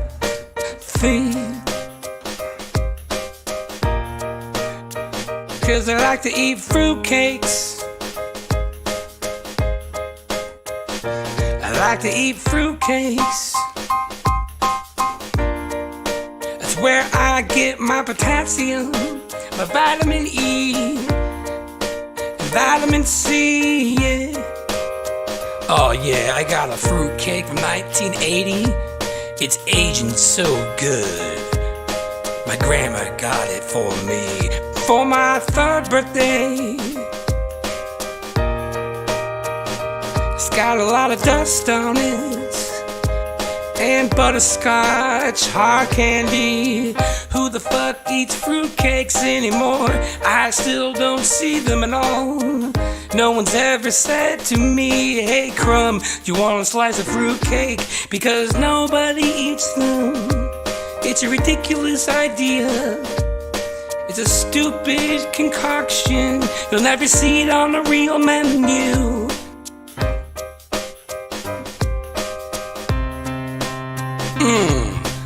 Fruitcakes. Fruitcakes. Talking about fruitcakes.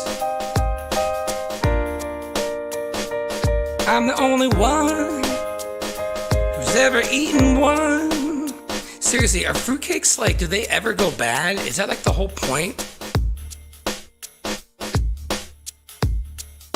Every fruitcake I've ever seen looks like someone's aging it like it's a wine or some shit. Ugh. I know a good recipe for fruitcake. My dad eats fruitcake. Well, I don't know. Fruitcake doorstop. What's the half-life of a fruitcake? Oh, with rum.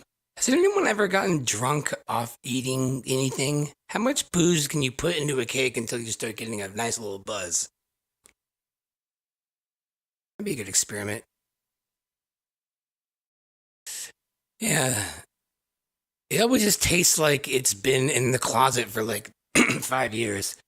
And it's always in those containers that I don't think they make anymore, but they do. Auto croon, fruitcake, doorstop. Wait, this isn't Mad Libs. Oh, well, yeah. I had some fun with my auto tune thing there. What up, Nathan?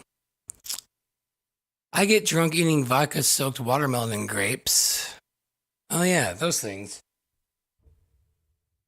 Yeah, and those Jello shots, technically, you're eating.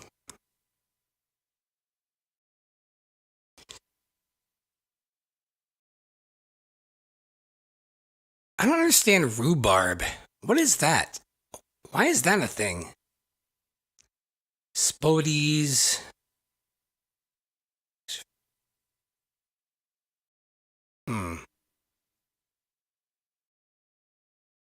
Yeah, fruitcakes.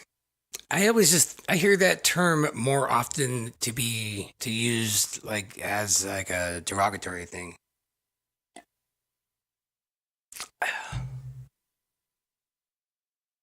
Just when I'm losing faith in humanity and society, I see a little old lady smile and give up her seat for a pregnant man with a beard.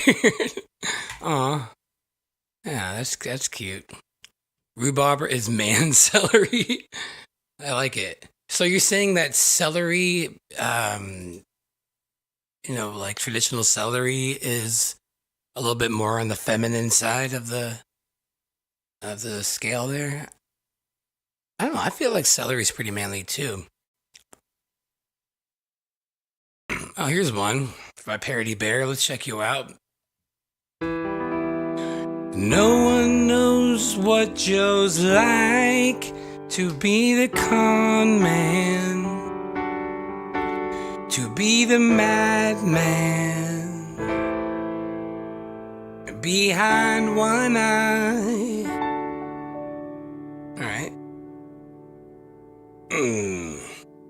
No one knows Illuminati to be tainted, to be debated.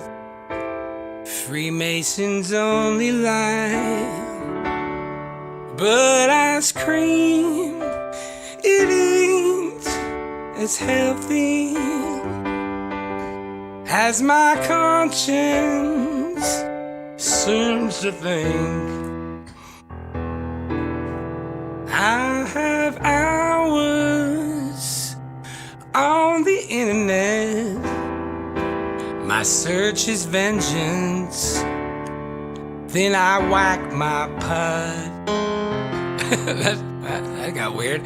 No one knows Jesus' plight to tell his stories like you do. And I blame Jews. That's pretty funny. That's a good use of that part there, Parody Bear. Well done. All right. That's pretty good, man. That's pretty funny. All right. I don't want to do the whole one here. God, you do so much work. I'll have to sit down. Just keep sending them in. I'm going to have to just spend a day just looking through all those ones. That was pretty good, though, right? If I had someone, the stupidest rap going over it, that were perfect for it. Nice. Check Rockvin. Anybody over there? Oh, tight. No. Is still over there. Fruitcake is so boozy, and you could definitely get drunk testing the fruit. Huh. No. On Rockfin, if you aren't already, go to t.me/CRUMChat and join the Crum chat. And if you wouldn't mind sending like a recipe for that, because that sounds like a fun way to get drunk incognito for the holidays.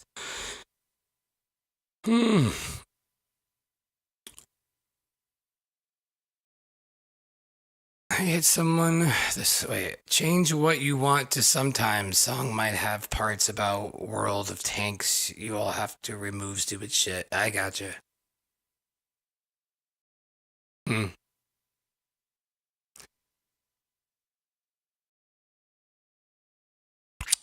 Well, so, all right. Anybody rants? Anybody? What was on that list? Anybody else got a rant? Oh, yeah. What the fuck is it with city spending, government spending on money and Christmas decorations and lights all over town pisses me off. You know, the whole rant about, like, I'm a taxpayer and I don't like where my taxes are going. Like, it's such a dead end because everything takes a back seat to $60 million a day of faking space. You know, of all the things that we complain about, oh, we're giving it to these poor people who came over here illegally to have a better life. Ugh, fuck them. Like, that's so nothing. Or like government spending on Christmas lights. I mean, maybe that can stimulate the economy. But like, until it gets addressed that 60 million a day is going to an organization that makes CGI bullshit and completely lying, I don't care. I really don't. I really don't. Let's see what else. Pharmaceuticals, Karma Sutra. I got no issues with any of those at the moment. Bull Dykes, no. And elections. My only rant about elections, I think it's strange how, you know, a lot of people are awake enough to recognize that it's a selection and it's all kind of predetermined and it's a stage. But then but then people fall for the illusion. Like, they go in and out. You know, you wake up and you're like, oh, obviously this is a stage and this is all part of a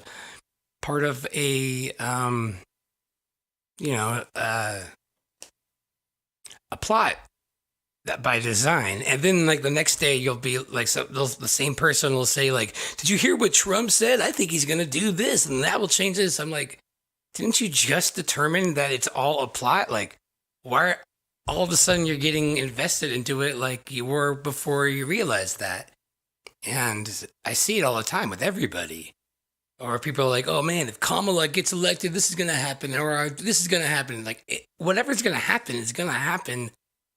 It's already been decided it's gonna happen, whether we vote for it or not.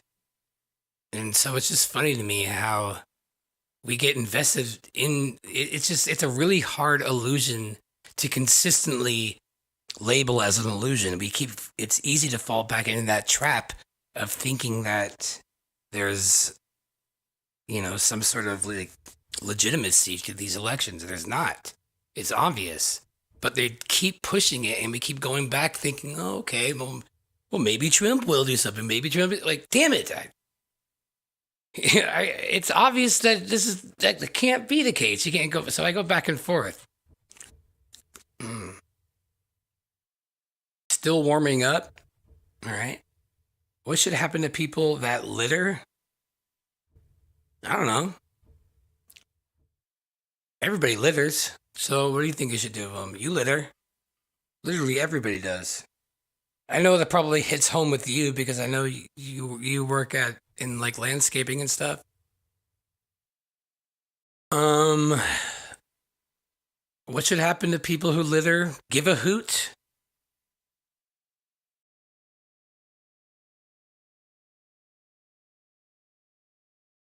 Crumb, I'm in the shower right now listening to your fruitcake song and I was rapping over the top of it. Really? Was it that good? Dude, in doing so, I think I came up with a solution for the latency issue to time it perfectly. I know that game. I've been there. And it never works. But I'm all ears. Shoot me a message. I'll hear you out.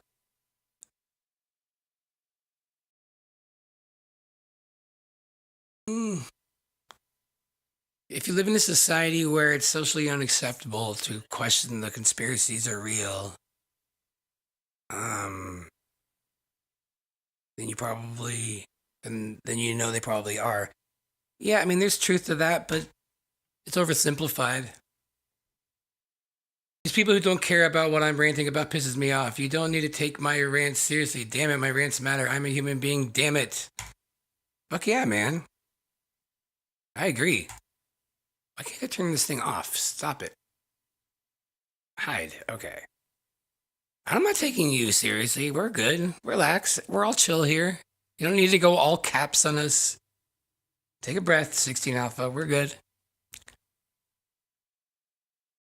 I've learned that about myself too, because in my mind, I am like always, almost all the time, like halfway kidding, even if I sound like I'm serious. I like to take it to that level of just kind of being, kidding, because I don't like to take things that serious. And I forget that sometimes if you don't know me, some of my rants might seem very like aggressive or make people uncomfortable. That's something I consider a lot. But in reality, like, if we were in the same room, I feel like it would be more obvious. But, we kind of lose a little bit of that. Can you react to Lifetime by Isaac Cobb? What up, Isaac Cobb?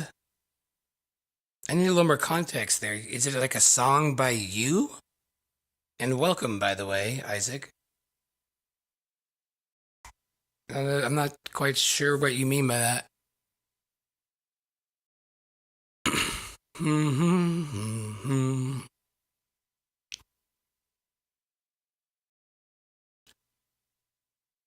I kind of want to make some fruitcake nunchucks now. Interesting. You think they would work?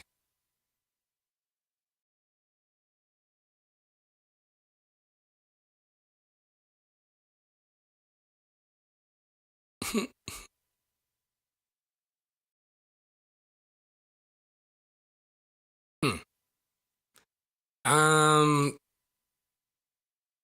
mean, you want me to do like a reaction to your song in real time live? I don't know if that's the best idea, man, but can you send me a link to your song in the Telegram? t.me/don'tfollowcrum, or email it to me and I'll give it a look or listen a little later. Happy to.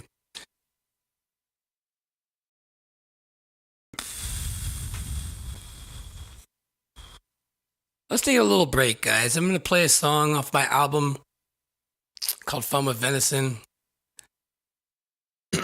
Or, yeah, play this little song here. It's kind of like my epic ballad of it. Let's take a quick little break. I'll be back in about 5.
Walking alone in the wild, stalking the tame and the mild. The stall of the prey is the way to get lost in the vile. Prancing a dance all alone, romancing the taste of the bone. How warm and wonderful, the salivating pores rain down of the moor and opens up the door. Watching, waiting on the brain to swallow all the pain.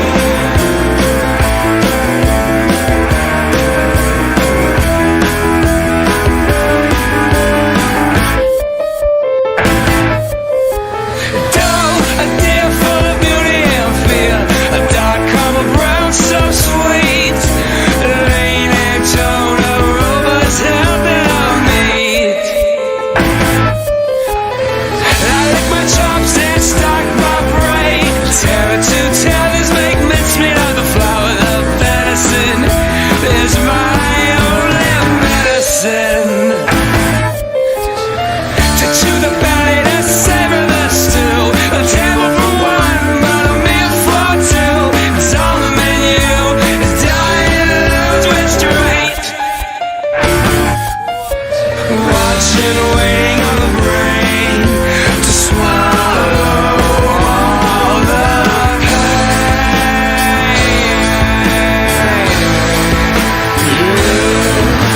How many ways can they fall and die? How many days will it satisfy?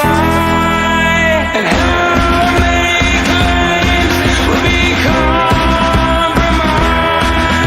And how many days will be called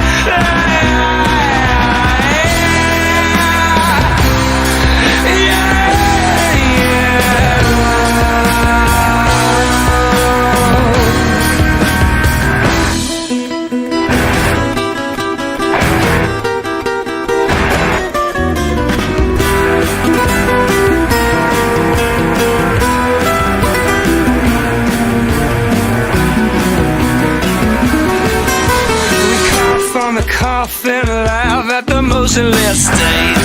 When souls rise and thrill their fall to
So, I'm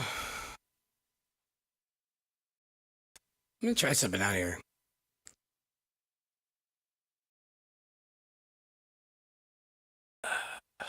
Okay. I'm going to try something, guys. See if I can.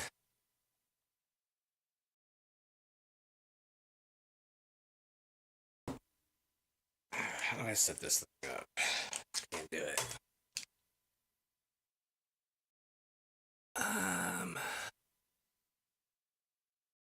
Huh.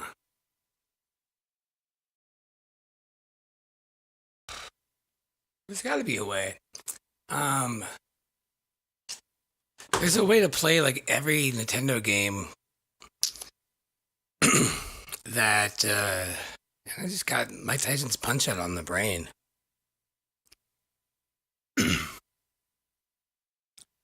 I'm reading a whole book in Braille. Something bad is going to happen. I can feel it. The damn relaxing rain sounds piss me off. I don't want to be relaxed when I'm ranting. That'd be pissing me off. Man, you sure love them all caps. People that don't follow Crumb piss me off. Well, they're just following orders. Fuck yeah, 16 Alpha. I preach it. That's funny. I appreciate that, man. That's very true. I agree. They piss me off too. I mean, I'm kind of being funny, obviously, when I'm saying this, but in reality, I just do that because I don't want a lot. I want a slow rise of good people that I can talk to. When you talk about controversial shit, it doesn't take very long for it to just be a troll fest.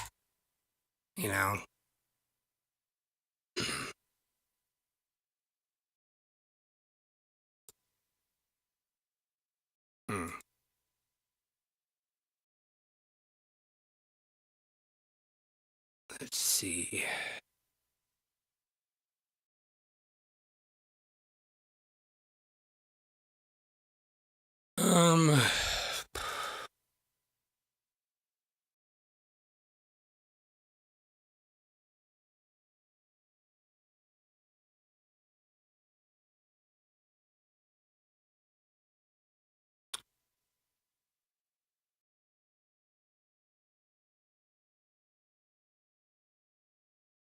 All right, Tony in the house. Cool. Sorry, guys. I just kind of went silent because I was doing something. We got a good rant coming from my man Tony. What's up, Tony? How's it going, bud? Yo. Hey, good to see you. Yeah, you too, man. Not much of a rant from me, but it is just that question I asked. Like, what's supposed to happen to people that litter? Does it just go on? Like, do they just get to keep littering with no problems? Like, littering. You're right. I do have a problem with it. It is a sensitive subject for me. I'm picking up everyone's litter, but just like even I have buddies who that we've kind of distanced since me becoming Tony Coriolis and everything, and just anytime they smoke a cigarette, it's always just throwing it on the ground.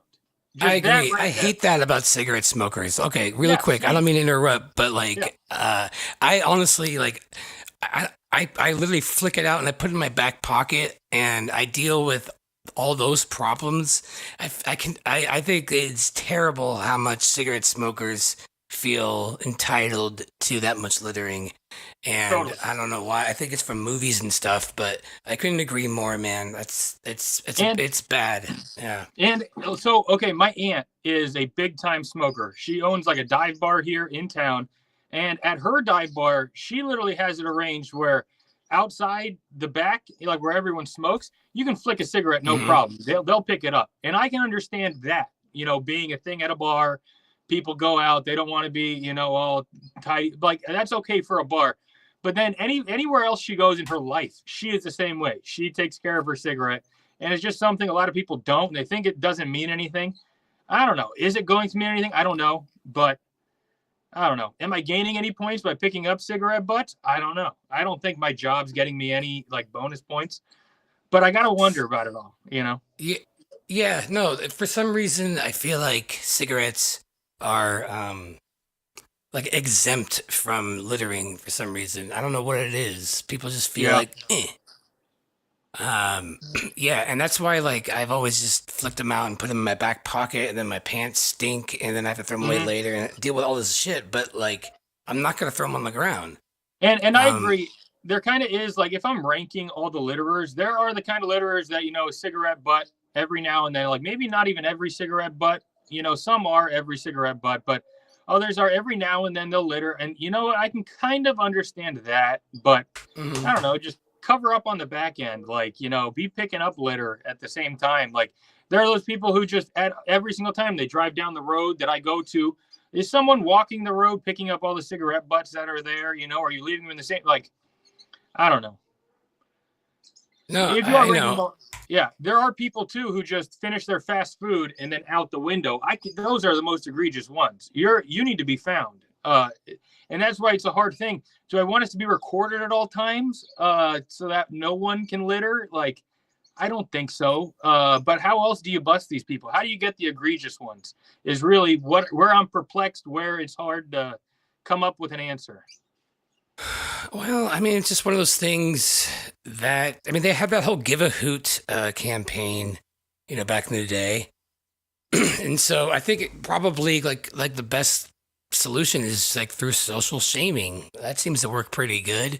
If it becomes a thing where, you know, if the news keeps, you know, like they talked about anti-vaxxers, to the point where people get like riled up, they're less likely to do it because of fear of public backlash. Like, totally, you know, if people honestly like thought it was realistic that if they threw something on the ground, they had like a 1 in 2 chance that they were going to scream at you for not wearing a mask or throwing something on the ground, same thing, it would probably go away. I think it probably has to do with, you know, people have come accustomed to knowing that someone will pick it up eventually. Yeah. And it's just, they don't care a lot. Yeah. But then, you know, when you were talking about that, I couldn't help but think of, do you watch that one guy on YouTube, Cart Narcs? Have you watched any of those? Mm-mm. So it's a guy who like made a YouTube channel just for shaming people that do not put their shopping cart back in the shopping cart return. Yeah. We were talking about that earlier. Yeah. Oh, okay. But same kind of thing where once you do, like, say, you know, even people don't want to confront people. I'll confront someone that's littering, you know, cigarette butt, I don't. But someone who's, I can see them littering. It's happened a couple times. You confront them. They always either play dumb or they just get defensive on, like, people don't, I don't know. And we all do that same thing where once you're presented with something, you know, I feel like all this flat earth people, we're all trying to be chill, like the good ones. We're all trying to be chill and like just observant on how we're being at all times. Mm-hmm. But other people, when you confront people, they do not accept confrontation well. A lot don't. They act weird. And I try to be as nice as I can about it. I think I'm a nice guy. But it's not well received by people when you're calling them out for anything. Well, I mean, everybody knows that littering's bad. So it's not, when you call them out, like they feel like a child again, like being shamed. Yeah. I think the best way to do it is to not say anything to them, but just if somebody drops something, just go over there, pick it up, and then look over at them and just smile. Be like, you know, and that will be really effective. So they don't have to get defensive and, you know, take ownership and like double down on what they've done.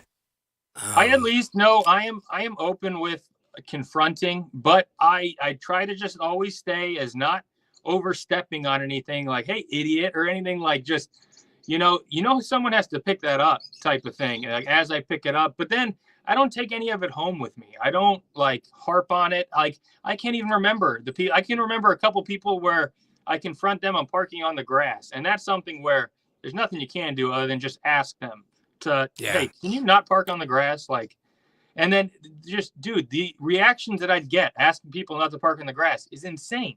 I can remember some of those, but for the most part, I don't take it home with me. And it's just the whole thing with bad drivers too. Should you go chase down any bad driver, someone that cuts you off, you know, like, I don't know. You just have to kind of write it all off and just be good yourself. That's all I've figured out. Yeah. There's nothing you can do. Yeah.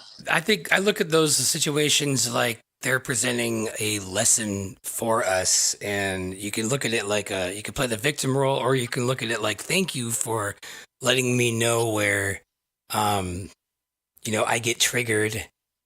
And then you look at it like an opportunity to like see that and to not have your emotions get involved and let it ruin your day. You know, I mean, I remember sometimes I've made mistakes while driving, and like I didn't see someone. Oh, we lost Tony, but I would see someone and like, I made an honest mistake, which happens. There you are. You're back. So I was saying, like, I would make an honest mistake, and it happens, and then I just see them foaming at the mouth and just, yeah. And I'm just thinking, did I ruin your day? You just ruined your day. Your day is ruined.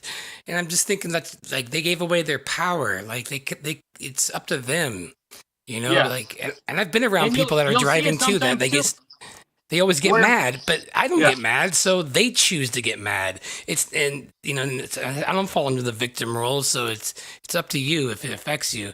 But with littering, it's a little different. And if someone drives really bad and then you're pissed and you're like, oh, this fucking young kid, he just cut me off, whatever. And you go up, it's just some old lady who can't really even see over. And like, then I got, other people who are like, well, she shouldn't be driving. Like, I don't care. She's probably a nice old lady. Like, that's why it is. Like, you really can't take it. Whatever happens, like, it's all about how you take it. I don't know. It's all that matters on it. Well, yeah, and ultimately we think that they're doing it like on purpose, and we take it personal. Like this person woke up that morning and said, "You know what I'm going to do? I'm going to cut Tony Corleolis off. Fuck him." And that's our reaction. We're like, "Oh, this motherfucking asshole!" And it couldn't be farther from the truth. It's just how we react. I realized. So even how I started my last time I called into your show, I said how I have a shittier car now that doesn't even have speakers in it, pretty much. Right. Another thing that I don't have on the car is a horn. So this one kid, it was a young kid he was like working at Petco or something, and his routine was just, he did not even look at me. But I was so mad about him cutting me off completely. I had to slam on my brakes, but I couldn't honk at him. So I was just so mad that I couldn't honk at him that I did, even though I am thinking about this stuff all the time, I still made sure that I got next to him and looked at him, and he didn't look at me or anything. And I handled that wrong. Even though that guy did cut me off, I handled that wrong. And I was so mad that I couldn't honk at him. So I at least realize it now. Yeah. We need more kinds of honks. I mean, everyone talks about this. We're like, it's the one honk is this. We need something that says, "Motherfucker, you just cut me off. I didn't like that." Emily and I actually had this idea for an app that we were talking about, carpliments, where somehow you can communicate with people who are also on this app and being like, and send them a message in like a car-to-car communication type of thing. Yeah, like that's in like a 200-foot radius. So it's not like talking to everybody, but I guess if everyone had a CB radio, we could. Oh, yeah. You ever had one of those? No. A CB radio? Like what is that? Like a trucker radio, Yeah. Oh, I'm not familiar with that. Actually, no, I never had one of those. Yeah, me and a group of friends, we all put them in our cars, and we just used it barely going out camping. But then it's this huge antenna sticking up and this whole box thing. I ended up just disconnecting it, but had one for a little bit, but no one else has one.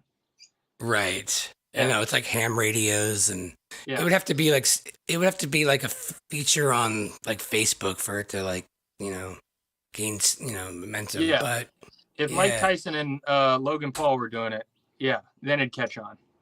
You're right. When is that fight, by the way? Do you know when that's coming up? I don't know. It's tonight, but I'm co-hosting Trivia with Zulu, so I'm busy. Yeah, I'm doing something. Oh, what time's that at? Oh, good. Because of that daylight savings, it's not 5:30; it's 6:30. I think.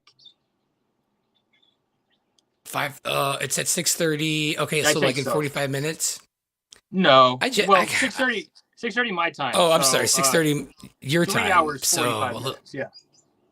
Gotcha. Okay.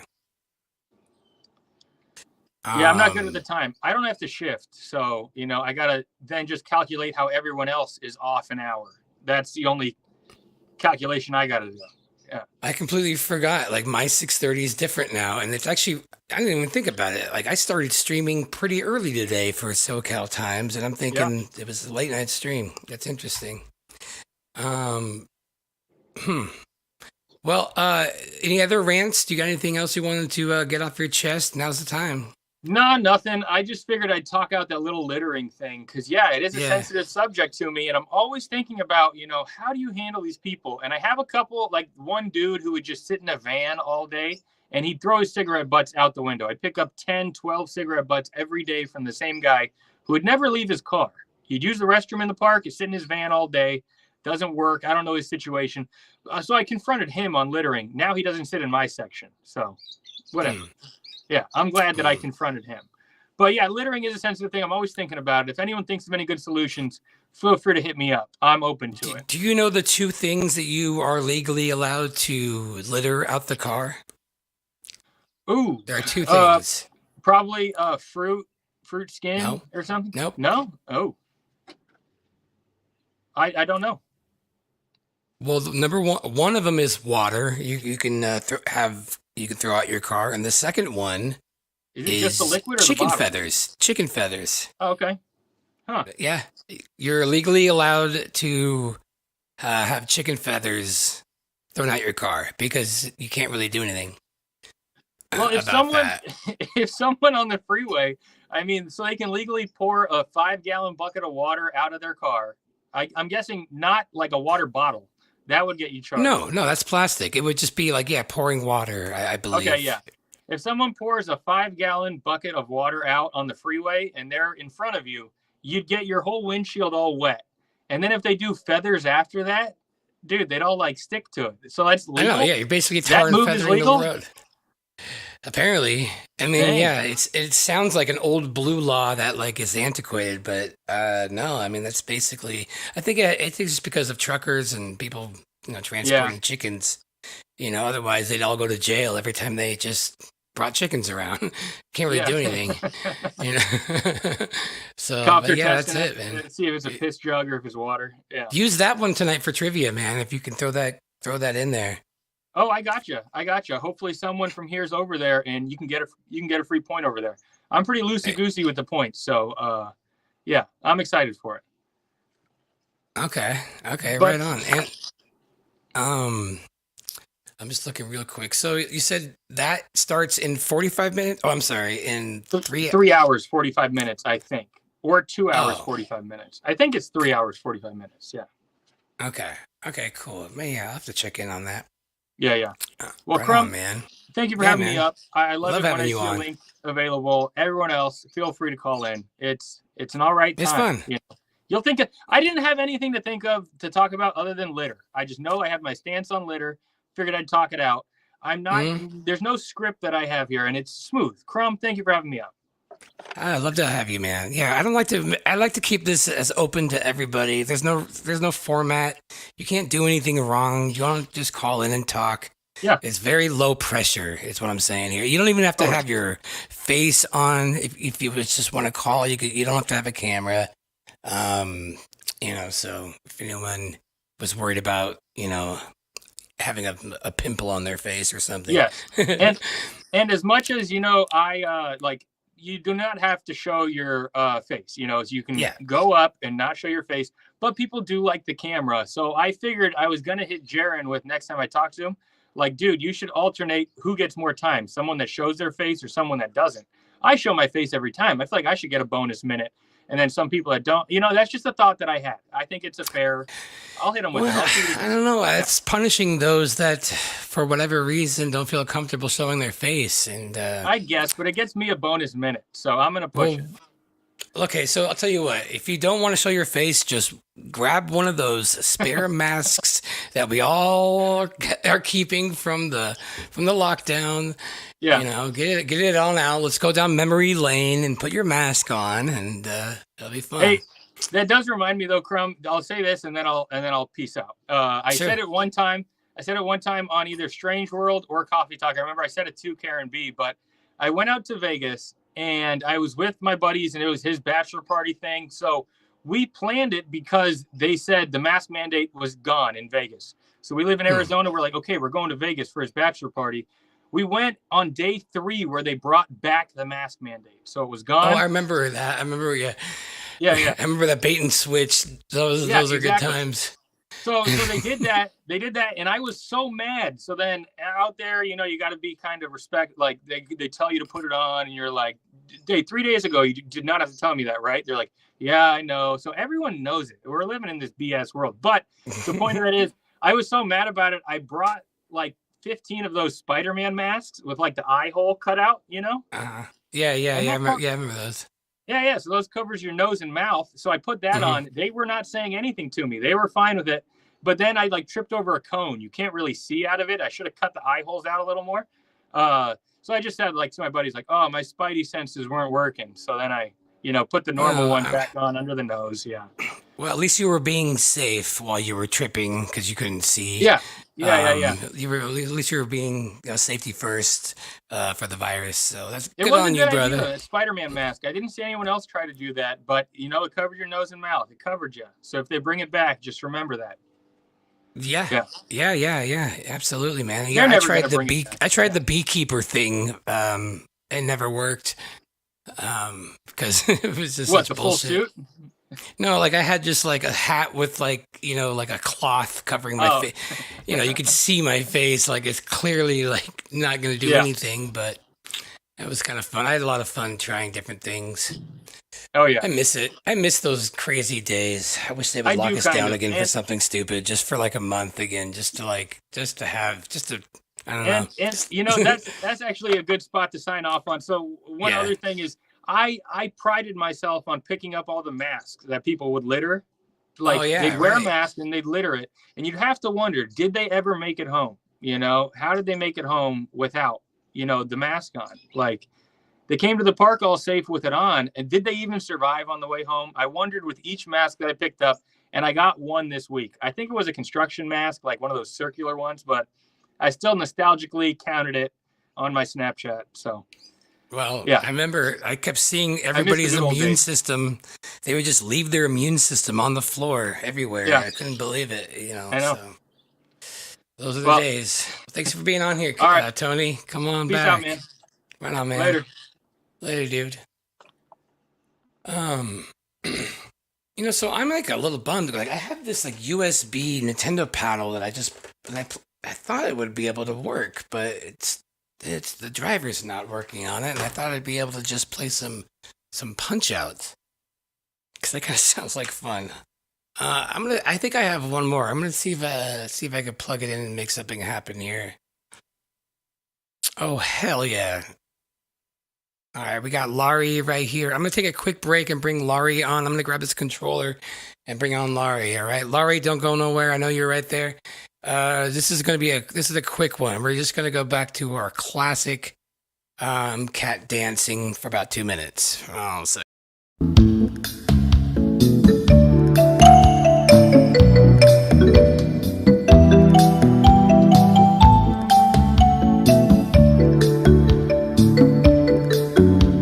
A friend of mine took a banana boat to Mexico, and here's a letter that he wrote. A hot tamale down in Veracruz, who wore no slippers and who wore no shoes. For gold and silver, how her eyes would glow. But when I said I've got no dough, my hot tamale went chili on me. Chili, chili, chili, chili, chili on me. My hot tamale went chili on me. What am I gonna do for long?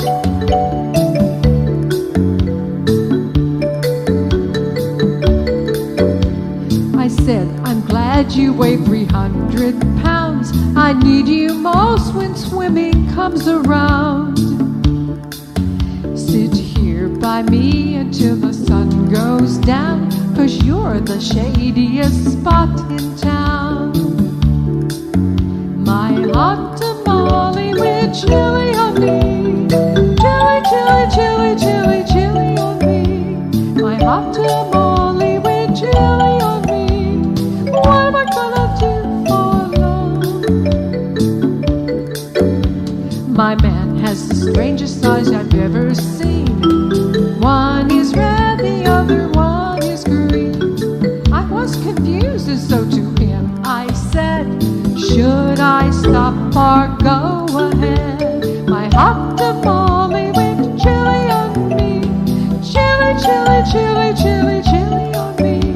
My hot tamale with chili on me. What am I gonna do for love? What am I gonna do for love?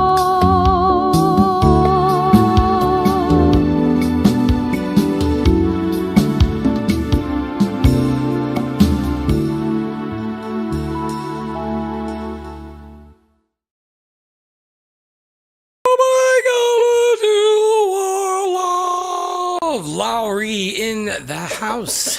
What's up, man? You good? It never gets old. That song never gets old, right? No, it doesn't. You agree, right? It really, truly doesn't get old. It's like, it's awesome. And, I was, the dancing cat never gets old either, so. Yeah, no, it's classic. I'm glad you guys enjoy that. How you doing, man? Man, I'm pretty good. Pretty relaxed today. How you doing? I'm good. I did a rant last night. Okay. There's a guy, I don't know, can I share? It looks like I could share from my side too. I did a rant last night on it's called Quite Frankly. Pretty cool dude. He's kind of a fence rider when it comes to some of the subjects we talk about, but he's definitely one of those cats that's open to, and he every now and then he does stuff about UFOs, ufology, right? Mm-hmm. And I'm one of those people that I think that UFOs are not mutually exclusive with FE. And so whenever he does that, I try to jump on there, and he always takes my calls. I've called him 6 or 7 times, but he's got about 100,000 subs, something in that range, very similar to Sarge. And the chat's 50-50. There's people in there that don't like it, and there's people in there that are like, he's right, So I kind of try to spend some time in some of those arenas to kind of just, a little nudge here and there. Yeah. You gotta plant a little seed. Do you want to see it? I'm going to try to share this. It only lasts it's only 5 minutes or so. Let me see if I can do this. Yeah, let's check it out. I've never used this program, but I think it looks pretty easy. Let's go like that. Are you getting that? Got it. Okay, let me get it unmuted here, because this is my call-in from last night. This went out roughly 100,000 people. I think it's actually protected us along the way, too. It really has. I'm grateful for all you. All right, let's take a call from New York. 646, go ahead.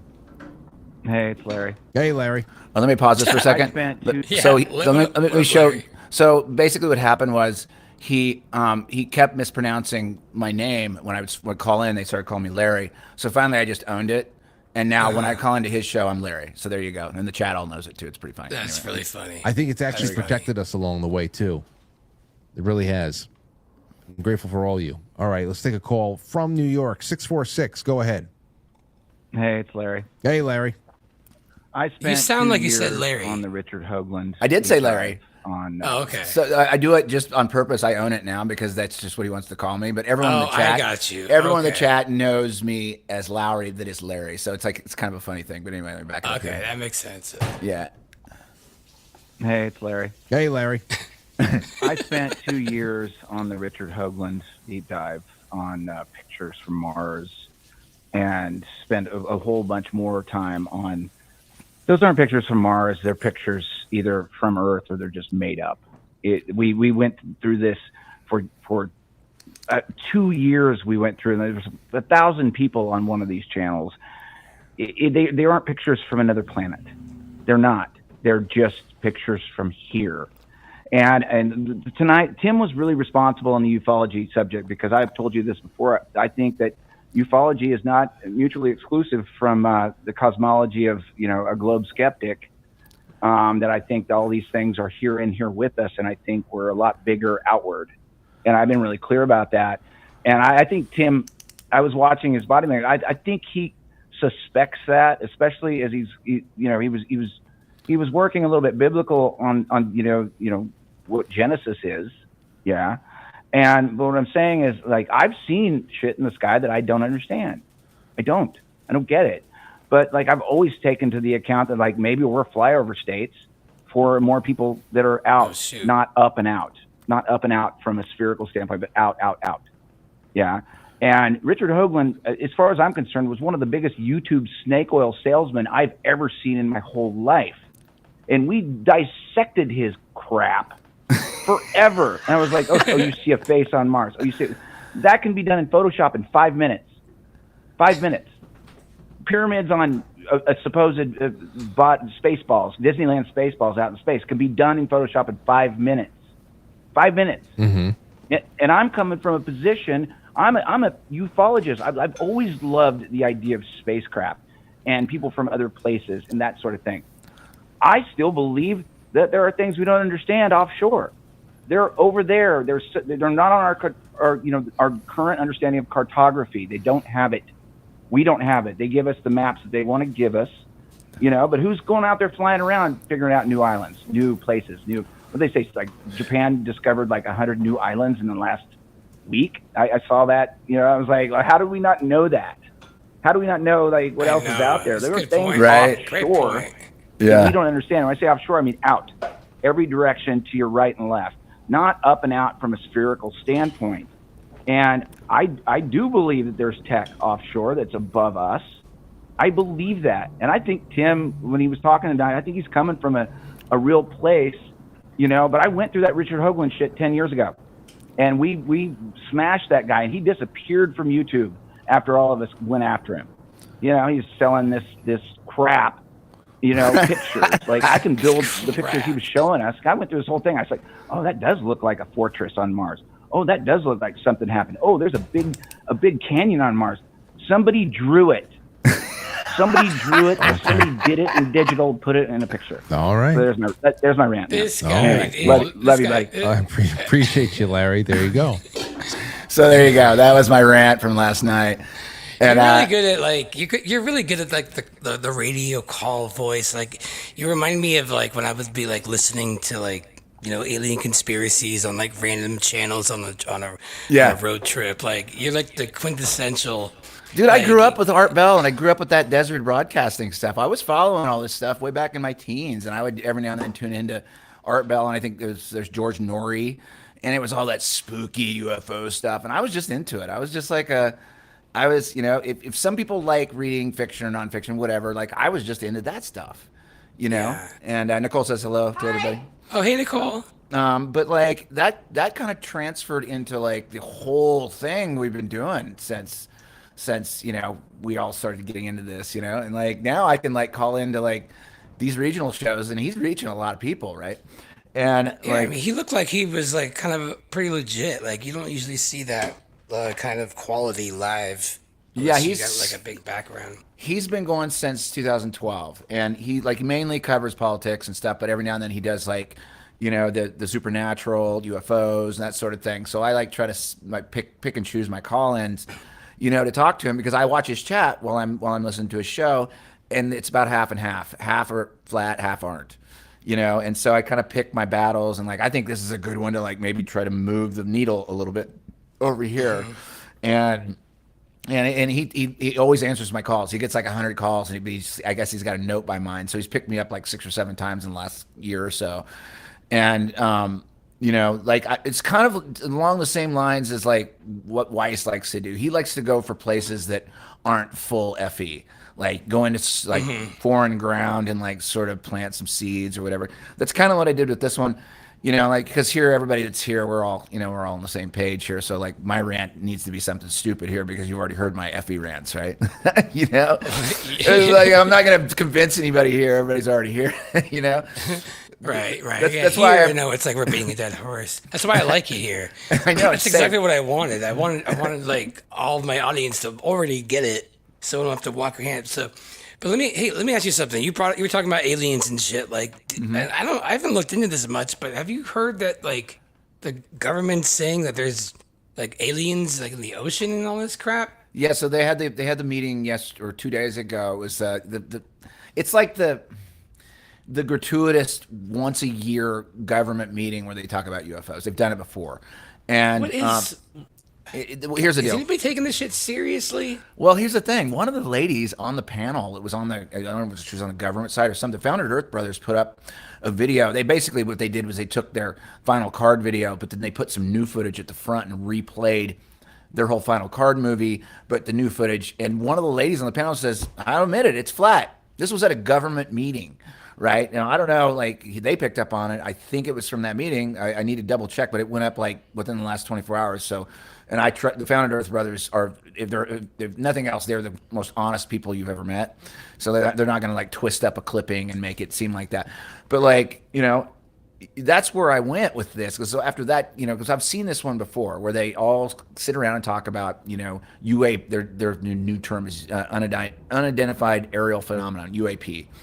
And the triangles, and that they have the governments and all this stuff. I've always been of the mind that we have the tech. We've always had it. It's here. It's ours. Or perhaps it's offshore, and that would be even beyond Antarctica, either which way. And they just kind of cruise over us. Like, we're flyover states, that is in flyover states in the country, only we're flyover states as in our basin is a flyover state. And there's a no interference rule or whatever. And they always talk about it every year to sizzle everybody up to talk about it, and then it goes away. And then, you know, but at the same time, you know, you go back to that Werner von Braun, his assistant, who came out years ago. It's a famous clip. She says the last card they will play is the alien card, which is, it's either fakery, it's our tech, and they get everybody to come together under one roof, under the alien thing. We've got, you know, and then that's how they put together the NWO, right? And that's been an old story. Everybody's old hat on that, and we all know that story or whatever. So there's two ways to look at it. Project Bluebeam, and they fake it all together, or it's actually tech that we have, and it's here in the country, and they just do that pretending like they're coming from Disneyland outer space. Or, you know, the third one that's just kind of weird. I don't even know how to play this, but like somebody does come in from outside of the, you know, our shore and either settles the problems that we have here or completely, you know, F's us on the whole thing. So I don't know. The idea you think is to like uniform everybody and come. Maybe the intentions of this whole scam is actually, maybe like they have good intentions. I mean, that's the idea. That's the idea. I don't suspect that they're. It's just there is that Werner von Braun stuff, which is, it's weird, and it's like he knew the cards. You know he knew the cards, or he's misinformation. You know, it's at that point where like you don't even know what to like. You know what to say about the whole thing. So like, and there's been this whole flood of like UFO sightings in the last couple of days. You can, you know, and you can feel that predictive programming ramping up. You know, maybe they're farming loosh from us to get us like freaked out. I'm not really freaked out about it because like I don't have any control over it anyway. You know, but I can talk about it. You know, with you and everybody, and be like, this is what I feel like. It's kind of weird. You know, it's like. And then when I think it's just weird that like 7 years or 6 years ago, I told my dad after I was going down this whole rabbit hole, I'm like, they're going to do an alien invasion next. And he's like, that's insane. And I'm just seeing it. Like, it's like, I wonder what he's thinking. Is he like, what are the odds that my son like said there was going to be an alien thing here? And I know he's just going to like think it's real. But that's so stupid. Yeah, and you've also got, there's another group, which I think is valid too. They think aliens are demons.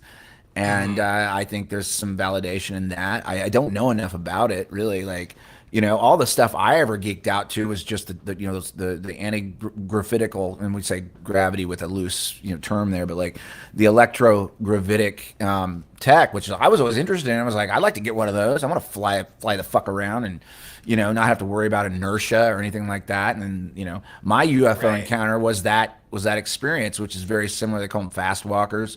I remember exactly where it was. I was in the front yard of one of my friend's ex-girlfriend's place when I was in college. We were drinking beer out of a keg. I was looking up at the sky, and I saw a light that looked like a star. It was way off. And it took a hard right turn in the sky, and then it disappeared. And I was like, there's no physics that can explain that. And I was like, from then on out, I was a UFO guy after that. I was like, holy cow, what was that? You know, so now it's like, you know, it's really about the you know, whatever rhetoric like the truth community is going to play as far as like, you know, what do we believe to be possible versus what we've understood that's coming down the pipe, you know? And at this point in time, we can just sit back and have some popcorn and watch it. I guess I know, it's great because we won't have like our whole reality like taken from us, like a rug pulled. Yeah, which is really what we've been basically doing, just kind of preparing for the inevitably like, oh shit, It's almost like just we're getting out in front of it so that we're not really surprised when it happens, and then whatever that agenda is, at least we can see a roadmap that we had already kind of envisioned before, and then we can say, hey, that's bullshit. I can see what you're trying to do here. That's what our whole community's always been. It's like, I can see your bullshit, and we're going to not have it. Sort of thing. We do that, yeah. But do we also think that like we maybe get a little too cocky, a little too early? Like, oh, I know everything. Probably. I mean, probably. But I'm just trying to own the pattern recognition stuff, because that's what we're all good at, and like nobody ever talks about that. It's like this whole crew is really good at seeing patterns. Now some people are black pilled, some people are auto hoaxers. I get it, man. I don't tend to work that way. I work with a little bit of hope. I like to manifest hope moving forward. I might sound a little, nasty on some of my rants, but in general. No, but you don't though. You don't sound. You sound. You never sound like somebody where like it makes the room uncomfortable kind of a rant. There's a difference, you know what I mean? Like you can tell that you're still here with us and you're not like trying to be aggressive and make it uncomfortable. Yeah. Where a lot of people who rant, like you're almost like, oh shit, this person's gonna have a problem, and and so it's good that you're good at it. You know how to do it. The soft approach. The soft approach. The you're very safe, is what I'm trying to say. I did a. I don't know. Does somebody else want to rant? I'm just on here chatting, and I have the guitar here, and like whatever. I'm just rolling. Well, I was actually thinking if you guys are down, I got the Mike Tyson fight. Let's do that. Want me to put it on here? Did you show them the actual meme, like on screen, with that, like how funny that is? I didn't. So funny, dude. It's like exactly looks like Jake Paul. It is. Well, I'm gonna actually, now that you say that, I'll show you. Speaking of which, all right. Here's how we're gonna do this. Let's see if I can. All right. You can do it on the keyboard. I'm kicking ass. Oh, you got sound? You got sound on that? So here's Jake Paul working his way up through the. Oh no, Jake Paul's the one on the bottom. Sound. Okay. Yeah, I should have sound. Oh, dude.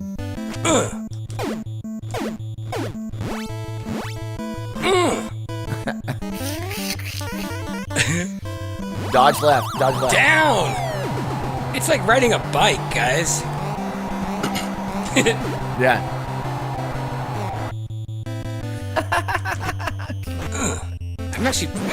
I used to be pretty good at this game.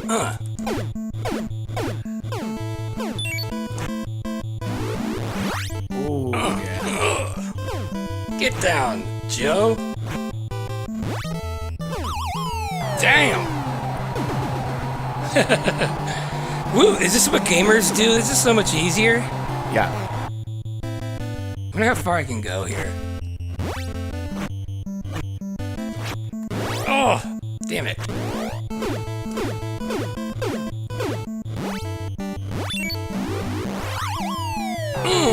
Oh, yeah, dude. That's what it's going to be like right there, yeah. Hell yeah. Damn, actually, this worked out. I had this thing I used my old Nintendo thing here. Should we move on? Should we continue this? Yeah, keep going. Game? Keep going. Yeah, why not? Yeah. Let's have some gamers. We're gaming tonight. Now this guy, let's see. I want to point out all the racist stereotypes of each of these guys. This guy is from what? The Ukraine? Yeah.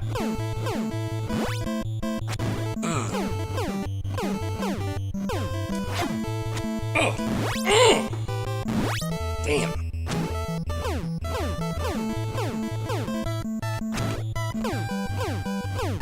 The music's so good too. Oh yeah.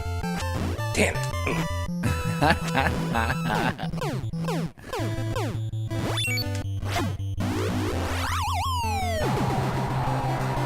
Damn, I still got it.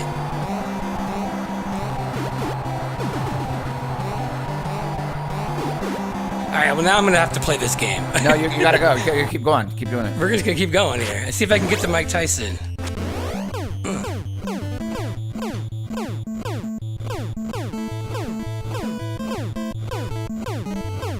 I guess you could do this.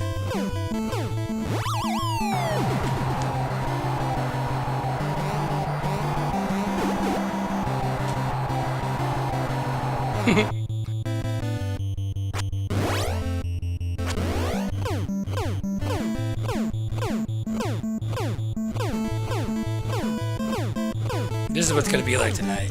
Yeah. So is it Logan Paul or Paul? I think it's Is Jake it the Paul. one that Jake Paul? So not the douchebag that went to the thing, right? Yeah. Yeah, keep going. I want to see this go all the way to the end. Are you done? I forget. All right. Who is... No, we're going to keep it going here. All right. Oh, yeah. Piston Honda. Oh, I have, because it's a rant day, I have another rant I'm going to share with you two after Go this. ahead, please. Keep going. But keep Rants. going. Okay. Yeah. I forget, like, what this guy's like... what was his weakness? He was... I think it's kidney shots. Oh. Oh, dude. Maybe not. Like when he goes up to his face, that's when you get the kidney shot on that, I think. That's right. Right there. So you get him in the kidney when he goes up to his face. Right there. I feel like I'm fucking right up here, right? You dodge him, and dodge. Oh, damn it. Oh, you got me. Oh, yeah, you gotta block. Oh, man, I'm down. Oh, no. Oh, right back up. Remember when he's coming in, you go to the left or right, and then you kidney shot him after he comes in. That's right. Oh, there you go. Oh, there you go, kidney. Oh, so one hit in the top and then he hit in the When he stomach. goes up, you got a kidney. Like when he comes in, he does that. You hit him in the side. Yep. Oh, okay. Yeah, that's what I remember. I like to use these stars. Okay, and it's when you dodge. Okay. When you dodge, now kidney. There you go. That's it. That's the secret.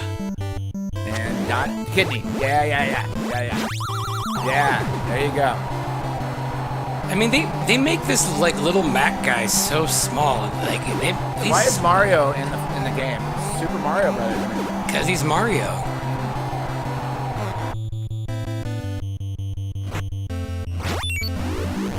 Ooh. Kidney. Oh, man.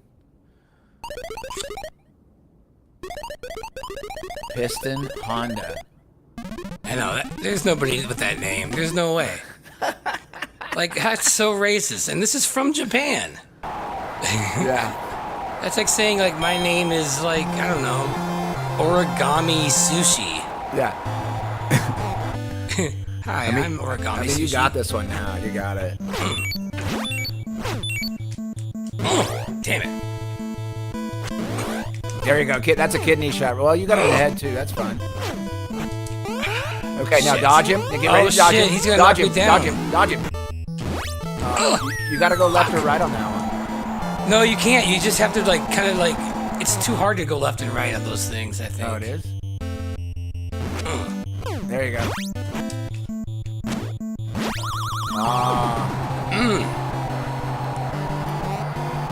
This is bringing me back to my childhood, man.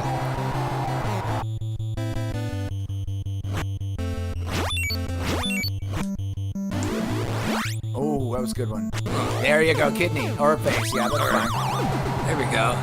Yeah, the kidney one is faster, though. Yeah.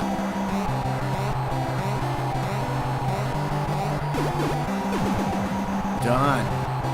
Yeah, KO. I'm gonna get a drink. I'll be right back. Get a drink. You guys enjoying this? Do you guys like to watch some games? I think this is what we're doing now. This is when we have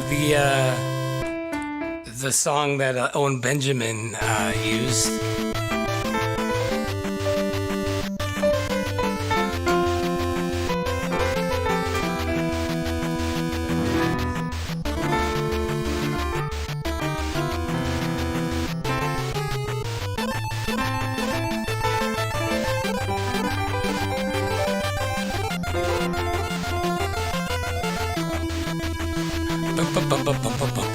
So we got the fight tonight, guys. The Mike Tyson fight. These are just the opening acts. I paid big money to stream the fight. Good. The first Don Flamingo, I think, is pretty easy. I think I just like go back and forth.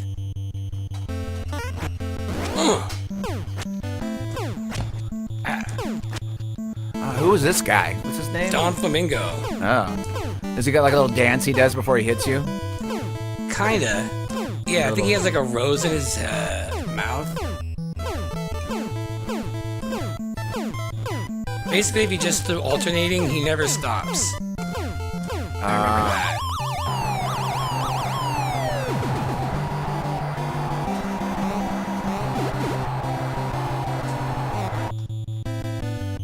Oh! Oops.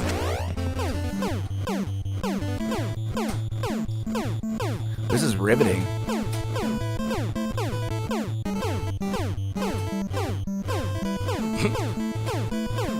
He's just taking it. Yeah. Like an Italian. He's done.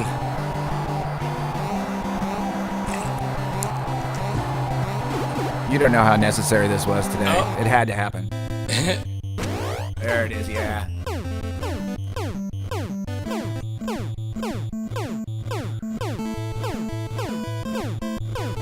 We should make the same game, but like replace these characters with like McToon and like Professor Dave.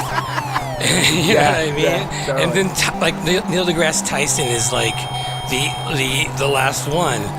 Yeah. You know what I mean? That'd be perfect. Neil deGrasse Tyson's Punch Out, and we just fucking fight for the flat Earth, and Mac is flat Earth. Who would be the main boss? Who's the main boss? It would be Neil deGrasse Tyson. Neil deGrasse would be the boss. Yeah, and then you'd have like. I remember this guy. This guy is when you hit him in the stomach. This is the stomach guy. Right. So he does the big monkey thing. I remember that. Yeah, I only gotta get him down once. I'm pretty sure. See his bandage on his stomach. That's where you hit him. Oh damn! He got me good. I remember now. And then when I knock him down, he falls down. See the bandage? The bandage is on his tummy. That's his weakness. There it is. There it is. There it is. There it is. There it is. Yeah.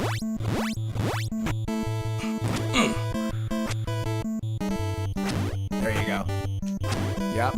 Go low. Go low. Oh, fuck. Go low when he hits you. There you go. Oh, right there. Whenever he shows that bandage, go for it. There you go. Yep. He does like, when he's freaking out and he does this big one, it's when I go for it. Yeah. He does like the monkey thing where he's like... This reminds me of that wrestler that used to eat the turnstiles in WWF. George the Animal Steel. Fuck. Oh yeah, dude. Oh, he's down.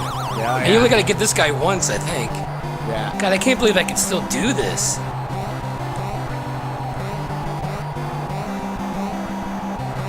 Boom. Bam. Alright guys, what do you think? You think I can make it all the way to Tyson? Just go to it. Just go for it. I've never enjoyed watching any gamers, but I feel like I would watch this, right? I'd watch this. I mean, the timeliness is really nice. Okay, this guy. Oh yeah, this guy has a. What does he have? He does like a little snake charmer kind of routine. Yeah, he gets all. Game is he like some magic. This game is racist as fuck, dude. Really racist. Yeah. Oops.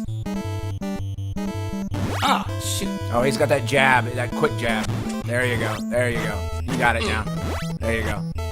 There you go.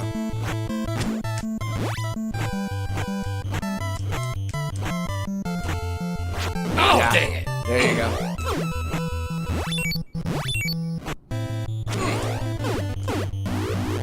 Oh, yeah. Power move. Yeah. Yeah. Yeah, there you go. Oh, I thought I had another star. There you go. That's it. Go back to Afghanistan. Yeah. Wow.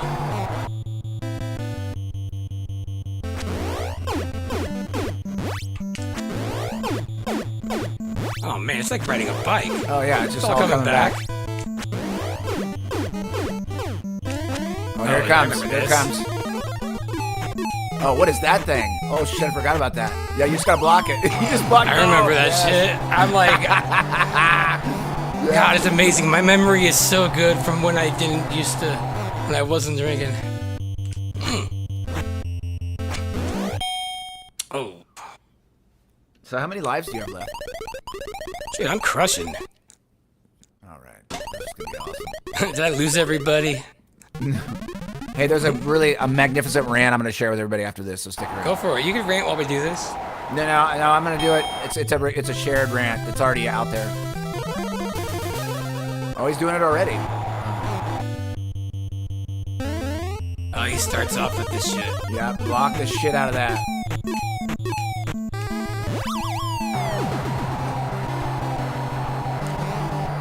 I remember as a kid when I got to this guy, when I got this far, I had no idea what to do. Oh. Oh, he got you that time. What the? Oh, man. Screw me up here. Come on, get up. Oh. There you go. There you go. Shit. It's that quick jab. Is what... There you go. Boom. There we go. Oh, one more? Let's do it. Oh, no! Oh! I blew it! I blew it! Get up! Alright. Come on, baby. You got it. You got this. Fuck! Yeah. Okay.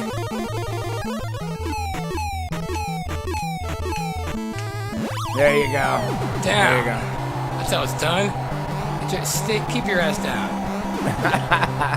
Not quite yet.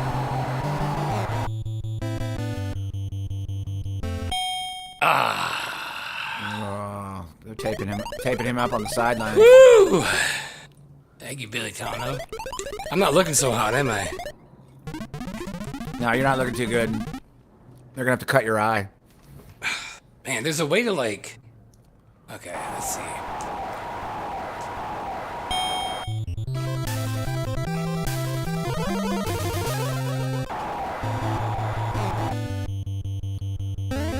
Alright.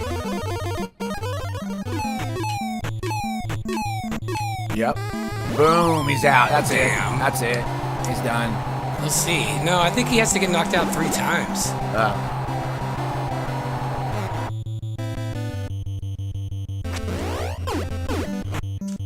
Fuck. Ooh. There you go. There you go. There you go. You got him. You got him. Boom. Done. Done. Get back down. Mario Brothers, dude. What are you talking about? That was over.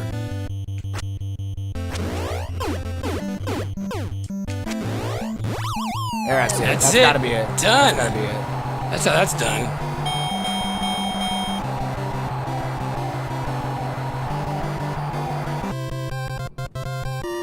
Alright, what's next? I forget. Was it like Bald Bull, I think? Or yeah. Title bout.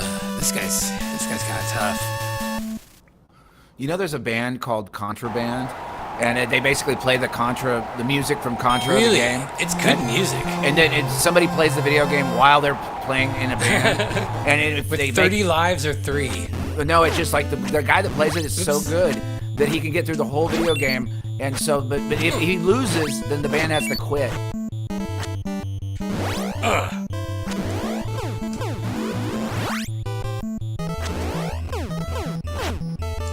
Oh yeah.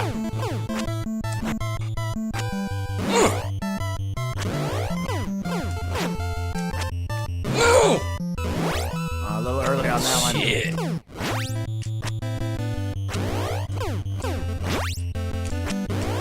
Oh yeah.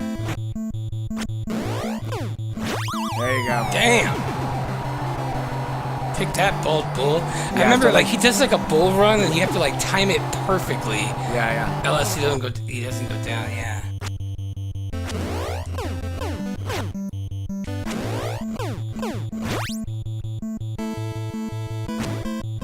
Yeah, nice dodge. Yep. Here we go. Yeah. Oh, yeah. Yeah. Oh, I was nervous. Shit, yeah. Damn. Fuck. That shit that we did when we were kids, I can't believe that stays in there. Wow.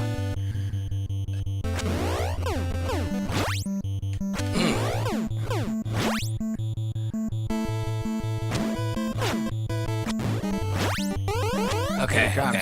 Got mine. Oh, yeah. Sit your ass down, bald bull. What you got? TKO.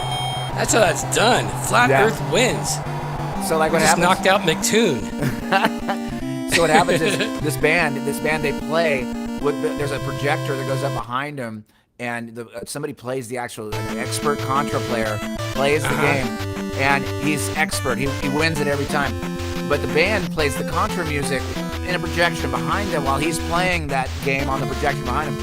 And if he loses, they have to stop the show, and that's part of the gag. You know, it's like. Are you serious? Yeah, That's hilarious. That's so much pressure. That's so much pressure. Yeah. Oh my god. Can you imagine being the video game player that's like, no, it's like I got it, or else everyone's gonna be pissed off because the band doesn't get to continue to play. Oh my god, yeah. I could see that like in theory being cool, but that can really go wrong. All right, we got this guy back. Right. I forget what changes happened to him. I kinda hope we can get to Tyson. Tyson, I remember, was really hard. Yeah.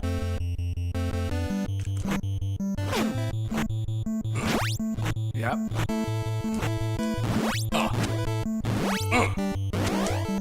Oh yeah, he has that's a pattern. So he has he's got like a 3 pattern, jab, uppercut. So like 3 jabs and an uppercut. Dude. That's how you do it. There you go. I'm going down. I'm going. Not looking good. Not looking good. Oh. I'm remembering now. It's not looking good. No.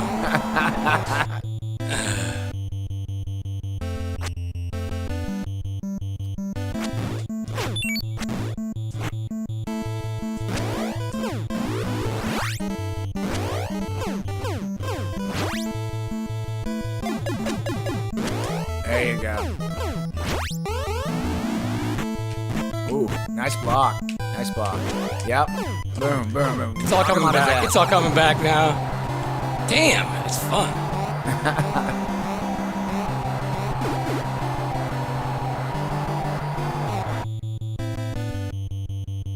His eyebrows move when he's about to do something. Yeah, that's cue. That's the cue.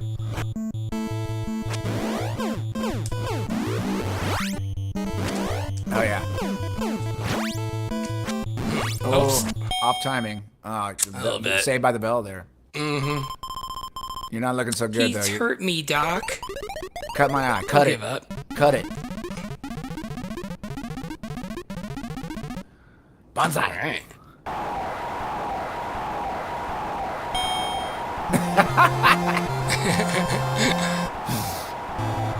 Like any game that came out like after 2000, I have no idea how to play. They're not even games. There's not even a point. You just run around and do stuff. I know. Oh shit. I know. It's just like running around doing shit.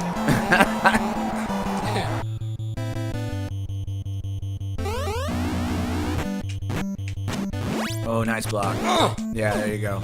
There you go. Finish him. Finish him. There you go.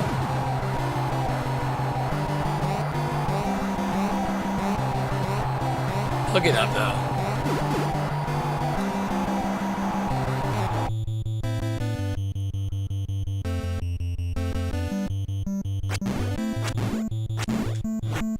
Three jabs and an uppercut.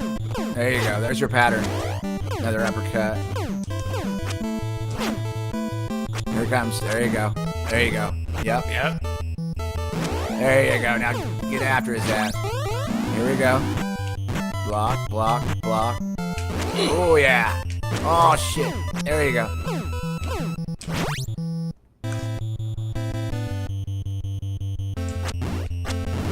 Ah! I went too soon. It's all right. You got this. That was getting tough. I'm down to the wire. Here it comes. There you go. Oh. Saved by the bell. I know. You're looking I'm pretty not tragic. doing so hot. Join the Nintendo Fun Club today, Mac. Yeah, thanks a lot, Coach. That's gonna really help me out. Oh man.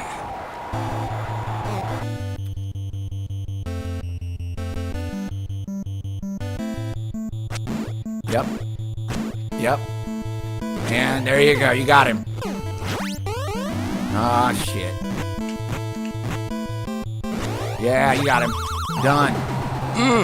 Toast.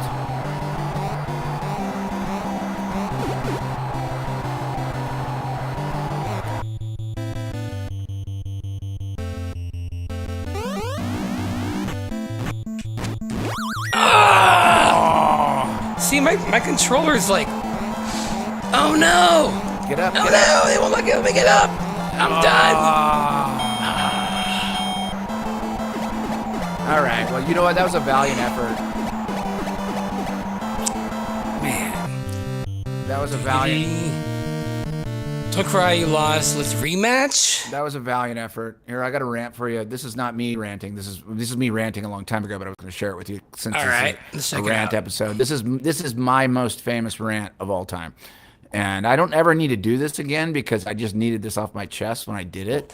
But like going back on it, I haven't looked at it in like a year. But this is my peak anger moment of like, I'm just sick of everything and like just this is crap and no more. Okay, so anyway, this was on Strange World when Karen was still on, and I was just in a mood this night, and this is my rant because I'm already ranted out. I actually feel really good. I don't really need to do a lot. Good, of man. anymore, you know, but Dude, I like hearing that. You know what I mean? I'm over it. Like I'm just like. I'm ready to like move along and be happy and everything else. But here's peak rant, Lowry. Here we go. Okay. Let me see if I can get this to play. Oh yeah, I gotta play it over here. Sorry. Still learning this shit. There we go. All right. It's out in Manhattan. You're our opener. Do not disappoint. Watch Karen's face. You guys want to talk about space? Sure. What do you got? Man, we should just go ahead and get it over with. Like, do it, right?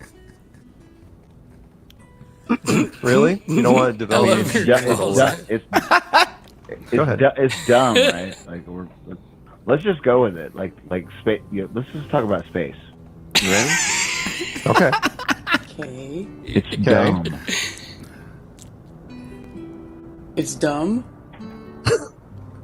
Yeah, we ought to talk about space. It's stupid. It's fucking stupid. And like, we need to get to this point first, right? We have to get to the point that space is dumb. Yeah. Right? Yeah. So can we get past the space is dumb part and understand what we're talking about? Because I'm in fucking rant mode tonight. We need to talk about space. You can't be the first caller and go in a rant mode. You can't be rampage ready at caller 1. But it's Don't nice tell idea. me what to do, Mark. Don't tell me what to do. Did you have a couple drinks in you at What this are you point? drinking? I did. We can analyze this. Yes, I did. You can just. I mean, I was really angry at this point in time. Sure. I was pissed off. About the deception, and I was like, finally, that was the night where it tipped over. And again, I'll do a rant every now and then, but nothing like this. This is the wait till it keeps going. Here we go and go. Hold on a second over here. And go. Okay. It doesn't matter what I'm drinking. What it matters is what I'm talking about. And what I'm saying is, if you create a fantasy world of a thing that's out there that isn't, fuck these motherfuckers. That's it. That's really what I'm talking about. Space is stupid, and it was a made-up Disney World thing, and we need to talk about it. So, like, how do you talk about it and massage the world with this thing? Like, ooh, there's planets spinning around there. No, there's no planet spinning around there. There's nothing. There's nothing like that. Nothing. Period. All right? It's a clock. It fucking spins around your fucking head. It goes around and tells you when to do things and like when to plant crops and when to do things and like whatever. And that's it. There's nothing else. Space is bullshit. There's no fucking X-Wing fighters. There's no fucking space. There's nothing. None of that is true. None of it. You know, I feel like when you're in this mode, you need to like be Larry. Okay. Or, like, I know, right? You know what I mean? So I don't want to lose this guy when you're sober. I know, like Larry's like an alternate personality. It's like, it's like, but this came on strong because I had never really just felt as comfortable as that was like 3 years into calling into Strange World, and I finally that night I was like, I'm just gonna say it, and then I'm gonna eat crow the next morning or whatever the fuck happens. But I was like, okay. Well, this is exactly how I feel as if I was an infant talking about this subject. So here we go. And go. Things out there. There just isn't. There's not the things flying around and like it's an inversion. It's an inversion. What they did was they inverted your reality. They took a reality that your eyes already see and they inverted it. They curved it. And they gave little space balls for you to believe in when you were in your little crib, when you're a kid, and you see your little space balls above you when you're a kid. And then when you're in kindergarten, you fucking look at it and you're like, oh my God, I live in this little spinny ball. It's a religion that was preached to us over the course of 17 generations or I don't even know how many generations. Doesn't fucking matter. Space is fucking dumb. And that's it. Can I just say something really quick? Answer your question. I'm not having yet. A little bit of whiskey. Okay. No, you can say that, yeah, because there's still I was like. just gonna say, like, you remind me of like your energy is like when you're at a party and like you see a good friend, you're like, dude, I just want you to know. Yeah. You're my fucking bro. And you're like, oh, dude, thanks. You're like, no, you don't get it. I know. You are like my bro. And, like you have like, that guy kind of energy. That's what it was. And then you kind of get a little mad. It's like, you don't understand. Like, I know. I love that guy. I know. I mean, like, but it was necessary. Like, I don't have to do that ever again. I mean, I probably will. I'll have a rant from. All right, let's just see. It keeps going. Here we go. We got like 3 more minutes. I just love your passion. Note to the listeners: whiskey can do this. Karen? Yeah. Mark, I want to talk to Karen right now, though, because Karen never talks. I want to talk to Karen. I talk all the time. What you talking about? Can you just mute? Can you mute Mark? I just want to talk to you because you never talk. What do you want? Can you turn the Mark button off? I don't know if that's possible. I want to talk about space. How dumb is space? It is the dumbest fucking thing ever. It's so stupid. It's fucking like like all these Disney lover fucking people out there. That, I'm gonna go to Disneyland. Oh, you know where you're going? You're going to the very people that fucking created your reality, like Spaceballs and like fucking spaceships and stuff. I'm almost like, what are you talking about? Things flying through space. You can't fly a fucking thing through a thing if you don't have anything to push off of in your little vacuum fucking religion. You can't. I love how you're like yelling at two people that already know this stuff. Anything if there's nothing to push off of. I You know. motherfuckers. Like they're the ones that told us this, and we're like telling them, like, I'll tell you something. I know. I was like speaking to someone that would listen. Right. Like they knew what was happening there, but like that particular night, I had probably had a little bit more than that's what to go to that. But like this whole thing was like I needed other people to hear it that heard their broadcast and how stupid space was. So like we're almost there. We've got like. I'm loving this. It's bullshit. It's a giant fucking.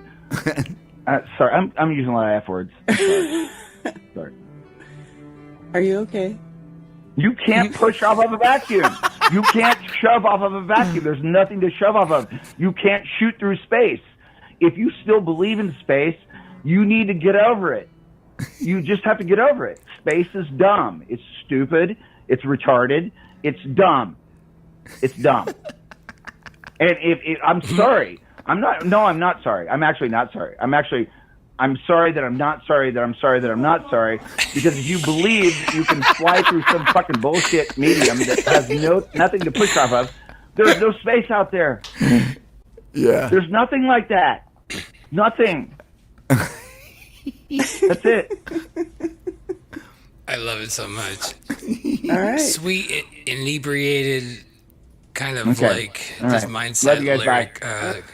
Yeah, it was. You know, for me, it was What like did you I say? was. I'm sorry. I'm not sorry. That I'm sorry. That I'm not sorry. Yeah, I'm I know. sorry. You could take That that was like brilliant. a million ways. And like I remember, it's like I knew that moment was going to come, and I knew there was going to be a fulcrum point.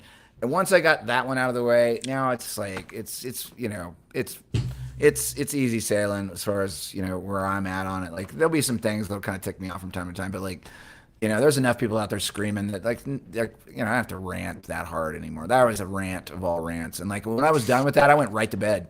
Like I got off the phone call and I literally just crashed. I just crashed. I was just like, that was it. I was like the big rant, and it sounded like a kindergartner screaming about not being able to go outside and play soccer at lunch break. And that's Right. kind of how I felt about, you know, the whole thing. And I was like, now that that's by me, I'm good. You know, I dropped a bunch of F-bombs, whatever. Well, it's you know. remind me. It's just when you first get in the flat Earth, like it's like learning guitar. Like at first, like you play bad, and then you have to like work on it to figure it out. And so like the way you were explaining like how you're going through it, we have, you know, it takes time for us to figure it out. But you need to play something. You're gonna play. Yeah. Yeah. But you know, and then it's like then you get a little better, you know. And Yeah. by the way, yeah, Billy Tano, yes. So I was saying, I'm loving it, man. I am loving all of this shit. So yeah, and it's a Mickey D's thing. Let's bring let's add Andrew B. You stick around, Laurie? You go. I'm hanging out. I might just go back and get another drink, but like you guys, I want to hear another rant. I want rants. I want rants. And I can also. I was gonna play a song too later, depending on how long you go. I'm all set up for that. So you guys. We'll see how we go.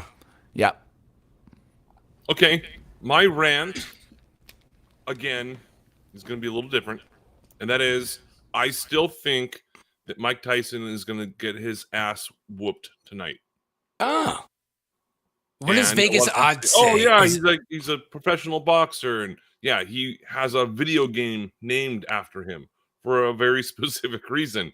He was a badass, but he's almost 60 years old, and he's going to be fighting someone that is literally 30 years old. Sorry, 30 years younger than him.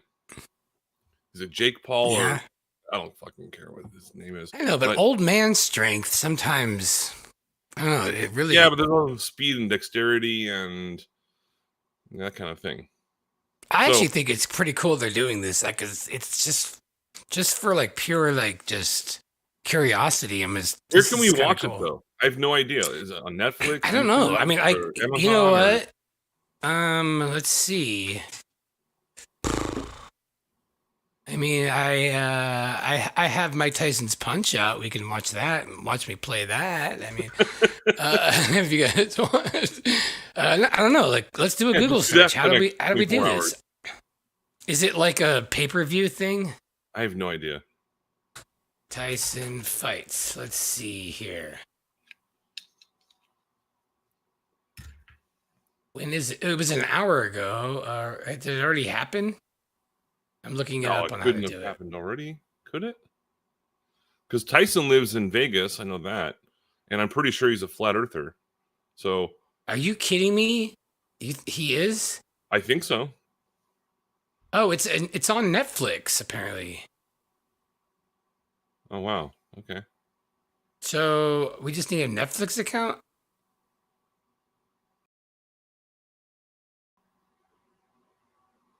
8 p.m. Eastern, so in an hour and 10 minutes, but actually more like 10 to 11 Eastern, which will be. Dude, if you have Netflix, we should live stream it and like comment. I don't have Netflix. We have it. Andrew has it. We it? should live stream it and just talk over the top of it. I think we should do that. Just my idea. They're like boom, boom, boom, boom. Like, oh yeah. I mean, if anybody wants to, anybody who tips me $10 or so right now, I will get a Netflix so I can make it easy. but I'm not paying for Netflix. That's just for sure. I'm sorry. 27-year-old versus 58-year-old. They're about the same weight. Here, let me show this screen here. I'm going to share this. I'm actually kind of interested in this. I think this is kind of cool. I gotta say, this is like some bread and circus that I can. It's a bread and circus that I'm actually kind of interested in. All right, so what do we got here? So these are the wins versus losses. He's 110 and lost 1. Is that right? Wow. Jake Paul's doing all right. Knockouts. And Jake Paul's taller. Longer reach. Huh. That's a big factor in I feel MMA like I heard and boxing and things like that. Yeah, the reach of your arm is a major factor. Oh, okay. Someone just tipped me? Billingtano, thank you. All right, I'm going to get some... They're about the same weight, too. That's pretty close. Okay, well, it's going to be in like 3 hours, so I feel like I need to at least maybe set up a new stream. I don't know if I can handle going through without eating some dinner, but I'm way down. Yeah, I'll stream it. Cool. If somebody does have a Netflix account, like, can somebody like log on to make sure that it's not something that like costs extra or is weird? I don't want to like make this complicated. I'm surprised it's just free for Netflix users. Well, there's also an issue with that. I've tried doing that in the past, and YouTube shut that down really quick. Okay, so what you can do, there's a thing that you can, if you use a camera and you put it on the screen, you tilt it sideways, and then you can, I think you can speed it up and you can kind of cruise around the algorithms a little bit. You could do like an off shot where you can see sort of it, and you have to somebody would have to film the screen. I see a lot of people do this to get around NFL games. I could put like a filter on it and stuff. I can make it like look like a cartoon. Yeah, we got some delays going on here. Am I delaying? Oh, sorry. You know what's happening? I know exactly. I know what's happening. No worries. It happens. Is that better? Okay, hold on. Is that better? Yeah, that's better. I think so. I had my speakers going while I was walking away, so that's what it was. But yeah, like there's ways around it if I can't even hear myself now. Blintano, yeah. Okay, thanks for the tip. Oh, it's definitely got it. I figured it out. No worries. It doesn't cost extra. It doesn't. No, it's just on Netflix. Yeah, I'm sorry, I had my speakers going. That's what it was. Okay, can you log into your computer? Do you have an account? Andrew does. Andrew does? I do. Can you log into your account on your computer and see if you can like screen share just any Netflix thing? Real quick. I'll see just how go hard on this will to... be. I mean, you don't have to watch it in the video, but maybe we can like pause it every 10 seconds so it's like, this could be a test run. Yeah, do a test run. Yeah, and we'll see what happens. Normally, the algorithms will cut us for about a minute if it picks something up. We've had this happen to us before on our show. And what it does is if it picks up something, it'll shut you down, but it doesn't stop the broadcast. It just 1 minute you'll be offline. It says you've been canceled because of something, and then you come back on. I did that for the Super Bowl once. I don't know how they do it. They know immediately. But you could, I think what you could do. On Rockfin, it can be cool, though. I might have to just stop on YouTube. I think on Rockfin, which I am streaming on. Yeah. I don't give a fuck.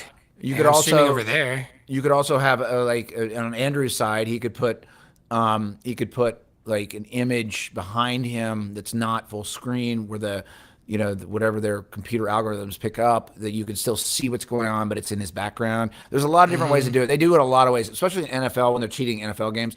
They tilt the broadcast sideways. Right. And there's just a bunch of that out there. It can be done. It would be sure. It would be fun to like actually watch that fight because it's going to be total debauchery. No, I'm really interested. Actually, I think it's just from an anthropologic or whatever perspective. Like, what happens when a old badass fights someone who's not as badass? Yeah. but younger. And I mean, the storyline on this fight is obviously. I think I don't care about the storyline. I think it's scripted. I just think it's kind of cool. It'll because I honestly think there is such a thing as old man strength. Okay, so. Okay, so yeah, I'm sharing this only because I've shared it. Well, you don't have to play it, but yeah, it definitely. Well, it's a test run just to see if it gets. See if the audio goes through, just really quick. Yeah.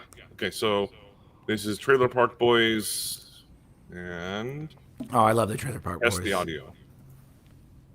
Look at this shit. All right, good. Stop. Yeah, stop. It's good. It works. So, is there anything on Netflix that you can go to the fight earlier? That's like a pre-show or anything? No idea.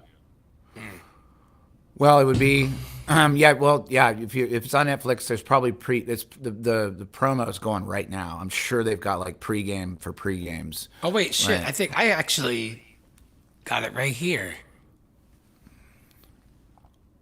I'm just kidding, but do you guys want to? Let's try it. Can I play some Punch Out while we're talking? I got rid of it. So this episode of Trailer Park Boys is where Ricky, the guy that has the mullet, he tries to go and outsmoke someone with weed, and his competitor is Tommy Chong. Really? Can I say something? And I mean this in the nicest way. I really do. Sovereign Soul, I think he's amazing, but he has a little Tommy Chong vibe. Am I wrong? Yeah, well, he used to grow. He was a grower, and okay. No, I mean just like the way, I don't know, something about him. It just reminds me a lot of Tommy Chong and Chong. Yeah, Sav is a very, very wise individual. He is. Yeah, he's great. Yeah, and his son Ryan. Yeah, Ryan broke my brain one night, and I didn't think that was possible. When we went through the whole common law thing, and I was like, you need to slow down and do that first sentence that you just said, and we need to do an hour on the first sentence. And like he went through like the history of common law in like a 4-hour, and I was just like, I got to start over. Yeah, I need to help him out a little bit with his organization, and he wants to tell the whole story at once, and like you gotta understand, like there's words that you said in the first sentence that I need to extrapolate. You guys talking about common law Harris? Yeah, there's a lot of that. Yeah. Just kidding. Yeah, he's got a lot of information in his head, and he has a way to explain it, but he doesn't have a way to organize it, in my opinion. Dude, I know that. Yeah. I know that. Dude, I know that exact same feeling. And like, you need like people like that need like a muse or somebody that can recognize that and kind of be their translator. Because there are people that like they're saying brilliant stuff, and you can't. Just like Alex was on Strange World, he was saying stuff. You needed a translator, though. You needed a translator. It's stupid. It's dumb. It's fucking space. Fucking dumb. So retarded, man. So retarded. Translation. Space is actually a lie, an illusion, and it would be. It might be of your benefit to look into the deception. It's fucking stupid. Yeah, that's what that was. You're right, man. That's good shit. Dude, hey, can I just say real quick, Larry, you saying that you don't have as many rants and you're more happy and you're chill, like that that just fucking, I feel that, man. I think that's great. I love seeing that. I love seeing the community just kind of being just, I don't know, a little higher vibe and less triggered and emotion and reactive to other stuff. And seeing that kind of growth, man, I think that's good. I mean, that's cool as fuck. I call it past peak rant. It's like I got it off my chest. I feel good, and sure. There may be some rants in the future, but for the most part, like that one was the fulcrum. That was where I was like, okay, that's where it started. I'm gonna be a baby tonight and just use all the words and use everything and be like, this is how I feel. And now I'm in good shape, Like if somebody comes up with some stupid shit, maybe I'll rant against it or whatever. Like, but for the most part, like I don't need to go there anymore.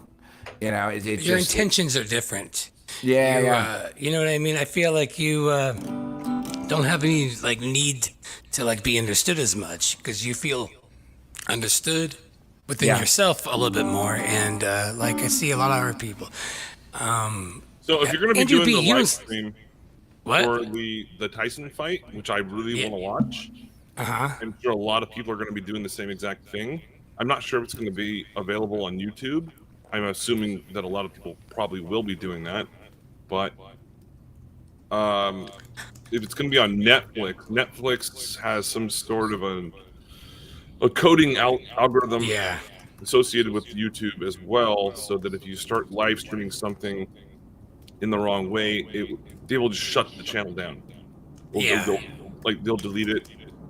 And it's not like Isn't it weird how quick they can do that? You'd think that it would be something that, like, after you streamed, they would analyze your stream and then being like, hey, you weren't allowed to do that, we're gonna take you down.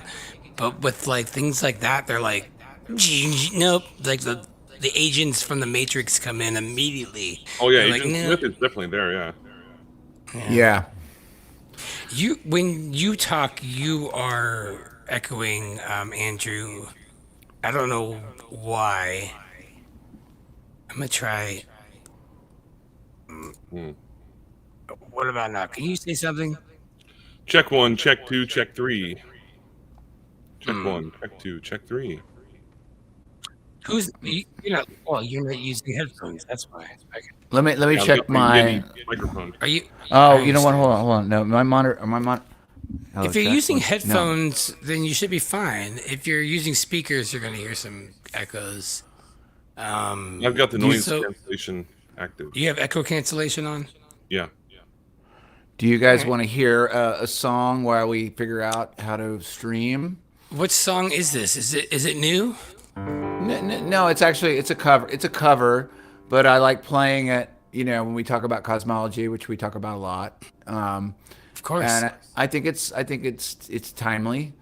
Let me just make sure, because Okay, I'm gonna mute, and I would suggest Andrew too. Here's the thing: can we spend a second making this? There's something that always happens. Like, you notice that, like, when I play, like, if I play something, you don't hear any weird effects. Like, it's exactly what I hear. And when I hear you, I hear this, like, weird, like, it's trying to hear the full sound, but then suppressing it. And last time, like, I would hear the full amount, and then for some reason, there's something going on. So make sure in StreamYard you are stereo audio, or at the very least don't have echo cancellation on. Yeah, you want to turn off echo cancellation when you're playing, for sure. I haven't turned on anything because I don't even familiar with your thing. Oh, really? Yeah. When you're doing music and stuff, turn it off. Music, it ruins music. And people play all the time, and they don't know, because what they hear is what sounds good, but what's being broadcasted is like this very strange. Right, because I have echo cancellation turned on, stereo audio is turned off, and then auto adjust mic volume is turned on.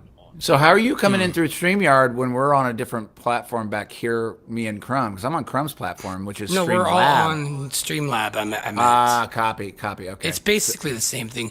I can only hear an echo from yourself, Crumb. It says Jedi Stew. So anyway, just about cosmology, because that's the conversation of the hour. I think it's going to be the conversation of the decade, if you ask me. Andrew, is there any way you can hop over to headphones so your speakers aren't being played into your microphone? Yeah, 1 second. Thanks, man. Let me see. Let me give you a sound check here, just because I do this every Friday on a different show, but it always comes out differently every week. So let's see what this does. How's that? That's sounding like it's coming through without any suppression.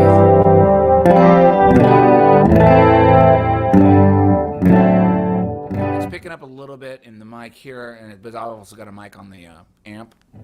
So why do you do mic on the amp when you do live? Do direct. Can you do direct into your interface? No, my interface. My band buddy borrowed my actual my other interface. So I'm working on a Onyx interface, which is but I can pull back the second mic on it, gain wise. So let me try that. Let's see what happens here. How's this? Better, but it doesn't sound like this. Okay, let me ask you guys something. I'm gonna turn my mic off and.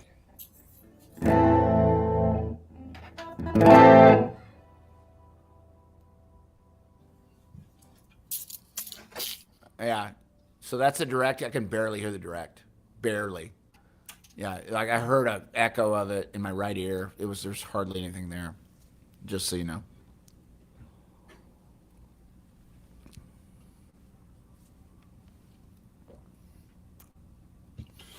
All right. By the way, I hate headphones. Now I'm hearing a feedback. Yeah, your direct Scrum is barely even there. Like it's so light. So light. Okay, here we go. Try that. Yeah. Turn up the volume all the way on your direct, and see if that makes a difference. Because when it comes to your vocal mic, it's fine. It sounds good on your broadcast. Yeah, it's really light, the direct. It's almost like it needs batteries. So, how's this level? You're right. I don't know. Yeah, no, actually everything you're hearing is from this. So like, yeah. But I will say, like, if I did my computer, there is a signal. Get out of my way. What? This is such bullshit. These problems keep happening to me. Beat it, thing. All right. Like your piano comes through. Your piano nice, comes through right? fine. Yeah, it's always fine. It's that sounds good. But I think your guitar is because of the mic. Yeah. But I don't have any noise suppression on, and I think so. You're hearing it naturally. Well, here, let me just clarify this real quick. Let me put on echo cancellation and play my guitar, and I'll tell you guys like what I'm hearing from you when I play guitar. Okay. Okay. Now here's the difference. Oh yeah, yeah. Okay. Change it to the other one. Change it to the other one. That one's better. Way That one's better, right? Way better. Yeah, exactly. So when you're playing, make sure there's no effects like echo cancellation or even noise suppression. Any of that bullshit. Okay, my echo's off, stereo audio's off, and it just the only thing that's on is auto adjust mic volume. That's the only thing. Turn that off too. Turn that off. Okay. All right. So let's see what this sounds like. Oh my god! Wait. Okay. So that's doing all the gain. Okay, so never mind. You could turn the audio adjust off and then turn your natural gain on your microphone up. Got it. Okay. So here we go. Let's see what this does. How do you feel about this? Sounds good. Mm-hmm. All right. I was just gonna. But now your talking mic needs to be turned up. Turned up. Got it. Copy. See, this is how we learn stuff, guys. This is how we do it. That's how we do it. So I have a little song about cosmology here. I just more on your vocal mic. More up. Okay. Okay. How about that? That's nice. All right. You want me to play a song? Perfect. You like that? I love it. Now I'm gonna mute just in case, and want to. All right.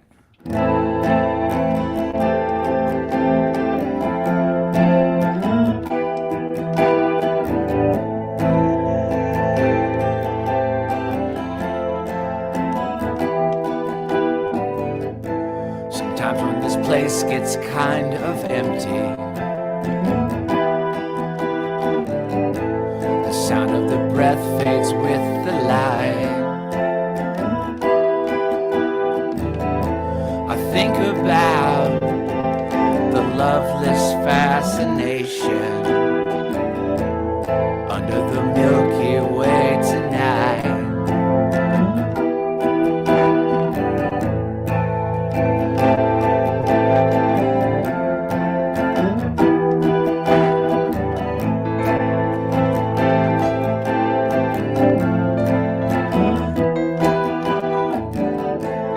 Lower the the curtain down on Memphis. Lower the curtain down, alright. I've got no time for private consultation under the Milky Way tonight. I wish I knew what you were looking for. Might have known what you would find. And it's something quite peculiar.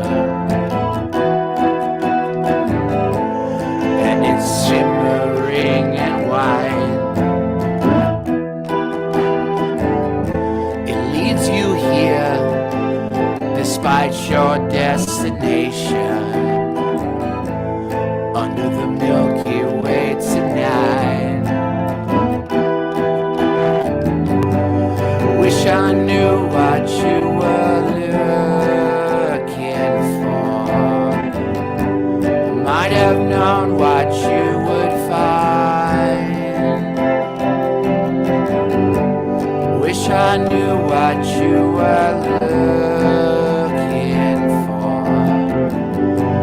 Might have known what you would find.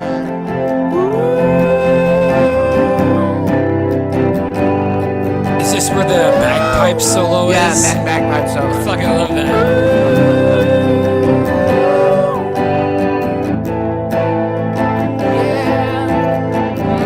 Mama, yeah.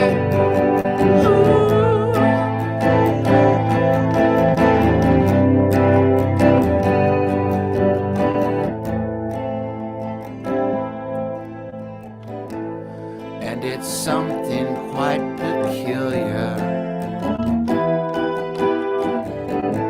Something shimmering and white. It leads you here despite your destination under the Milky Way tonight. Wish I knew what you were looking for. Might have known what you would find. Wish I knew what you were looking for. Might have known what you would find under the Milky Way tonight. Under the Milky Way tonight. Under the Milky Way tonight. Under the Milky Way tonight.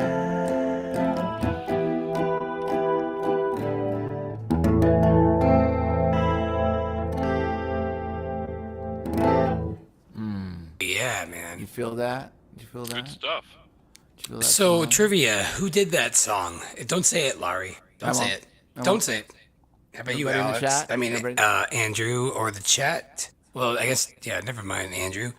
Somebody out Who there's did got it. that song? It's a great music trivia one. It's actually. Mm-hmm. And it's funny. Their name is like. It's kinda not what you'd interesting. think. Not what you think. Sounds good, man. No, Yeah, actually, but- that sounded a lot better without that. I feel like you were using some stuff before with the cancellation, and I don't like that it auto adjust either. Ween? No, definitely not. He Think says it's I'm late. gonna It's guess. it's late '80s, early '90s. There's a hint. You want to guess, Andrew? Oh shit. 80s. Soundgarden. Are you serious? Little before them, and not the same. Not the same. Little before them though. This would have been late '80s, early '90s, like that mixture of the '80s that before the grunge and metal. Like it was like sort of separate. Yeah. Kind of almost sounds like whenever I'm alone with you. Yeah. Kind of similar chords. You make me feel like I am freaking. Kind of has that vibe.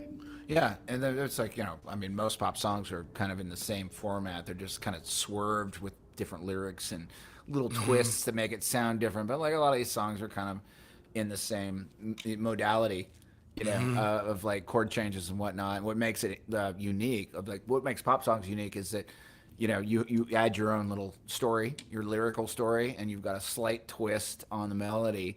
And that's why it works, I guess. That's from my perspective. It's like you can do like the blues. Nobody's going to reinvent the blues, but somebody speaking their story over the top of it makes it better because it's like, oh, it's the blues, but they're telling their story. There's nothing new under the sun. Oh, somebody got it. Emmylou got it. Emmylou got it. The church. Nice. Yep. Church. It's the church, which is interesting, all together. Yeah. There's an amazing bagpipe solo in that. It's the most epic bagpipe solo of all time. It's like, really good. It's famous. Yeah, it's so good. That and Donnie Darko, I think, gave it the second run, Yeah. You want to do one, Crumb, like as we anticipate this fight and figure out if we're going to watch it or not? Not really. I gotta be honest. I don't really like music anymore. I hate music. I'm not really into it. Yeah. Well, this is going on 4 hours pretty soon here, so.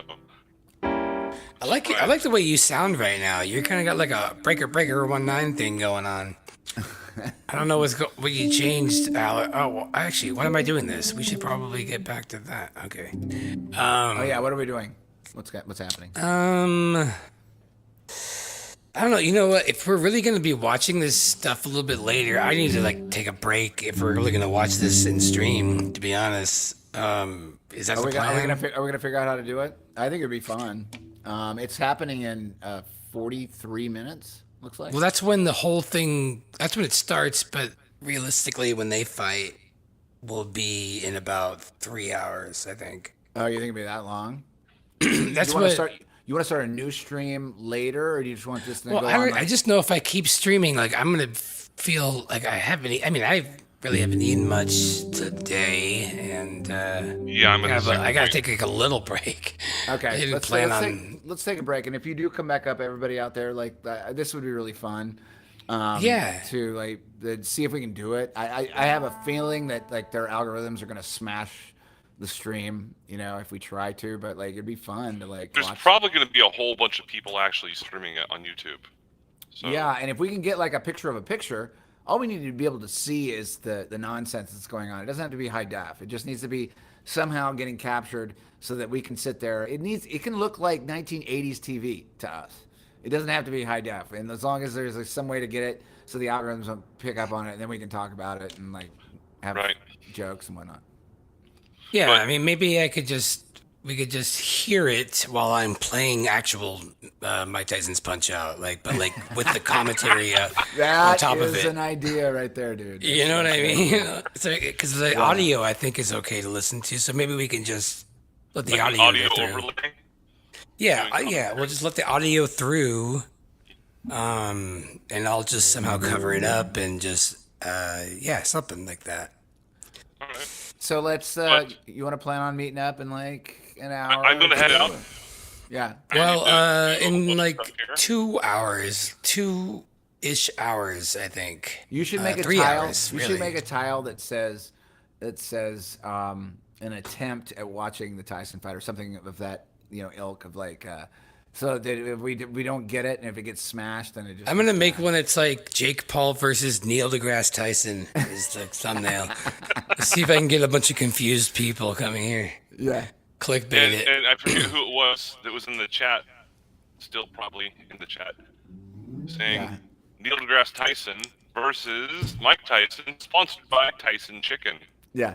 Oh, yeah, that's nice. And there's a very good possibility that we get smashed almost 15 minutes into the new one, but let's just go for it. Let's try it and see if we can. You know what, though? How about I just do it only on Rockfin?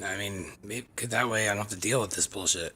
Yeah, that could be a thing too. I don't know much. We just Tinfoil just signed up for Rockfin 4 days ago. We haven't heard back from him or whatever. But I don't really know how it works over there, so I'm kind of I don't either. I'm curious as to how that works. But there might be a curious way for us to actually get the fight somewhere in the screen so you can kind of see what's going on enough to like, so we can have some content and comment over it. And if the algorithm is that good that it can pick up a crooked screen in the background, then we weren't going to be able to do it anyway. So then AI robots are going to completely anal probe us in a year anyway. If I'm looking forward to that. I know. Ooh, me too. Oh yeah, let's go. Hello, sounds like a Friday night for me. So what are you thinking? 10 o'clock or 9 o'clock?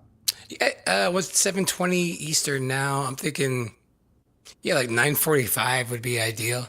All right, let's go for 9:45. If it works, great. If it doesn't, then it is what it is. Right. But and I'm going to be heading out, but at the very least, we could do like a private one just for homies. Maybe we can do something like that. If everybody just wants to hang out or something. That could be cool too. Like, you have my. Sorry to interrupt you, Andrew. Yeah, and you, Laurie, to explain why I interrupted. You call me a Jew? I did. No, I didn't. And you. So what I'm saying is, you can be back here in like an hour and a half, 2.5 hours, Andrew. Oh yeah.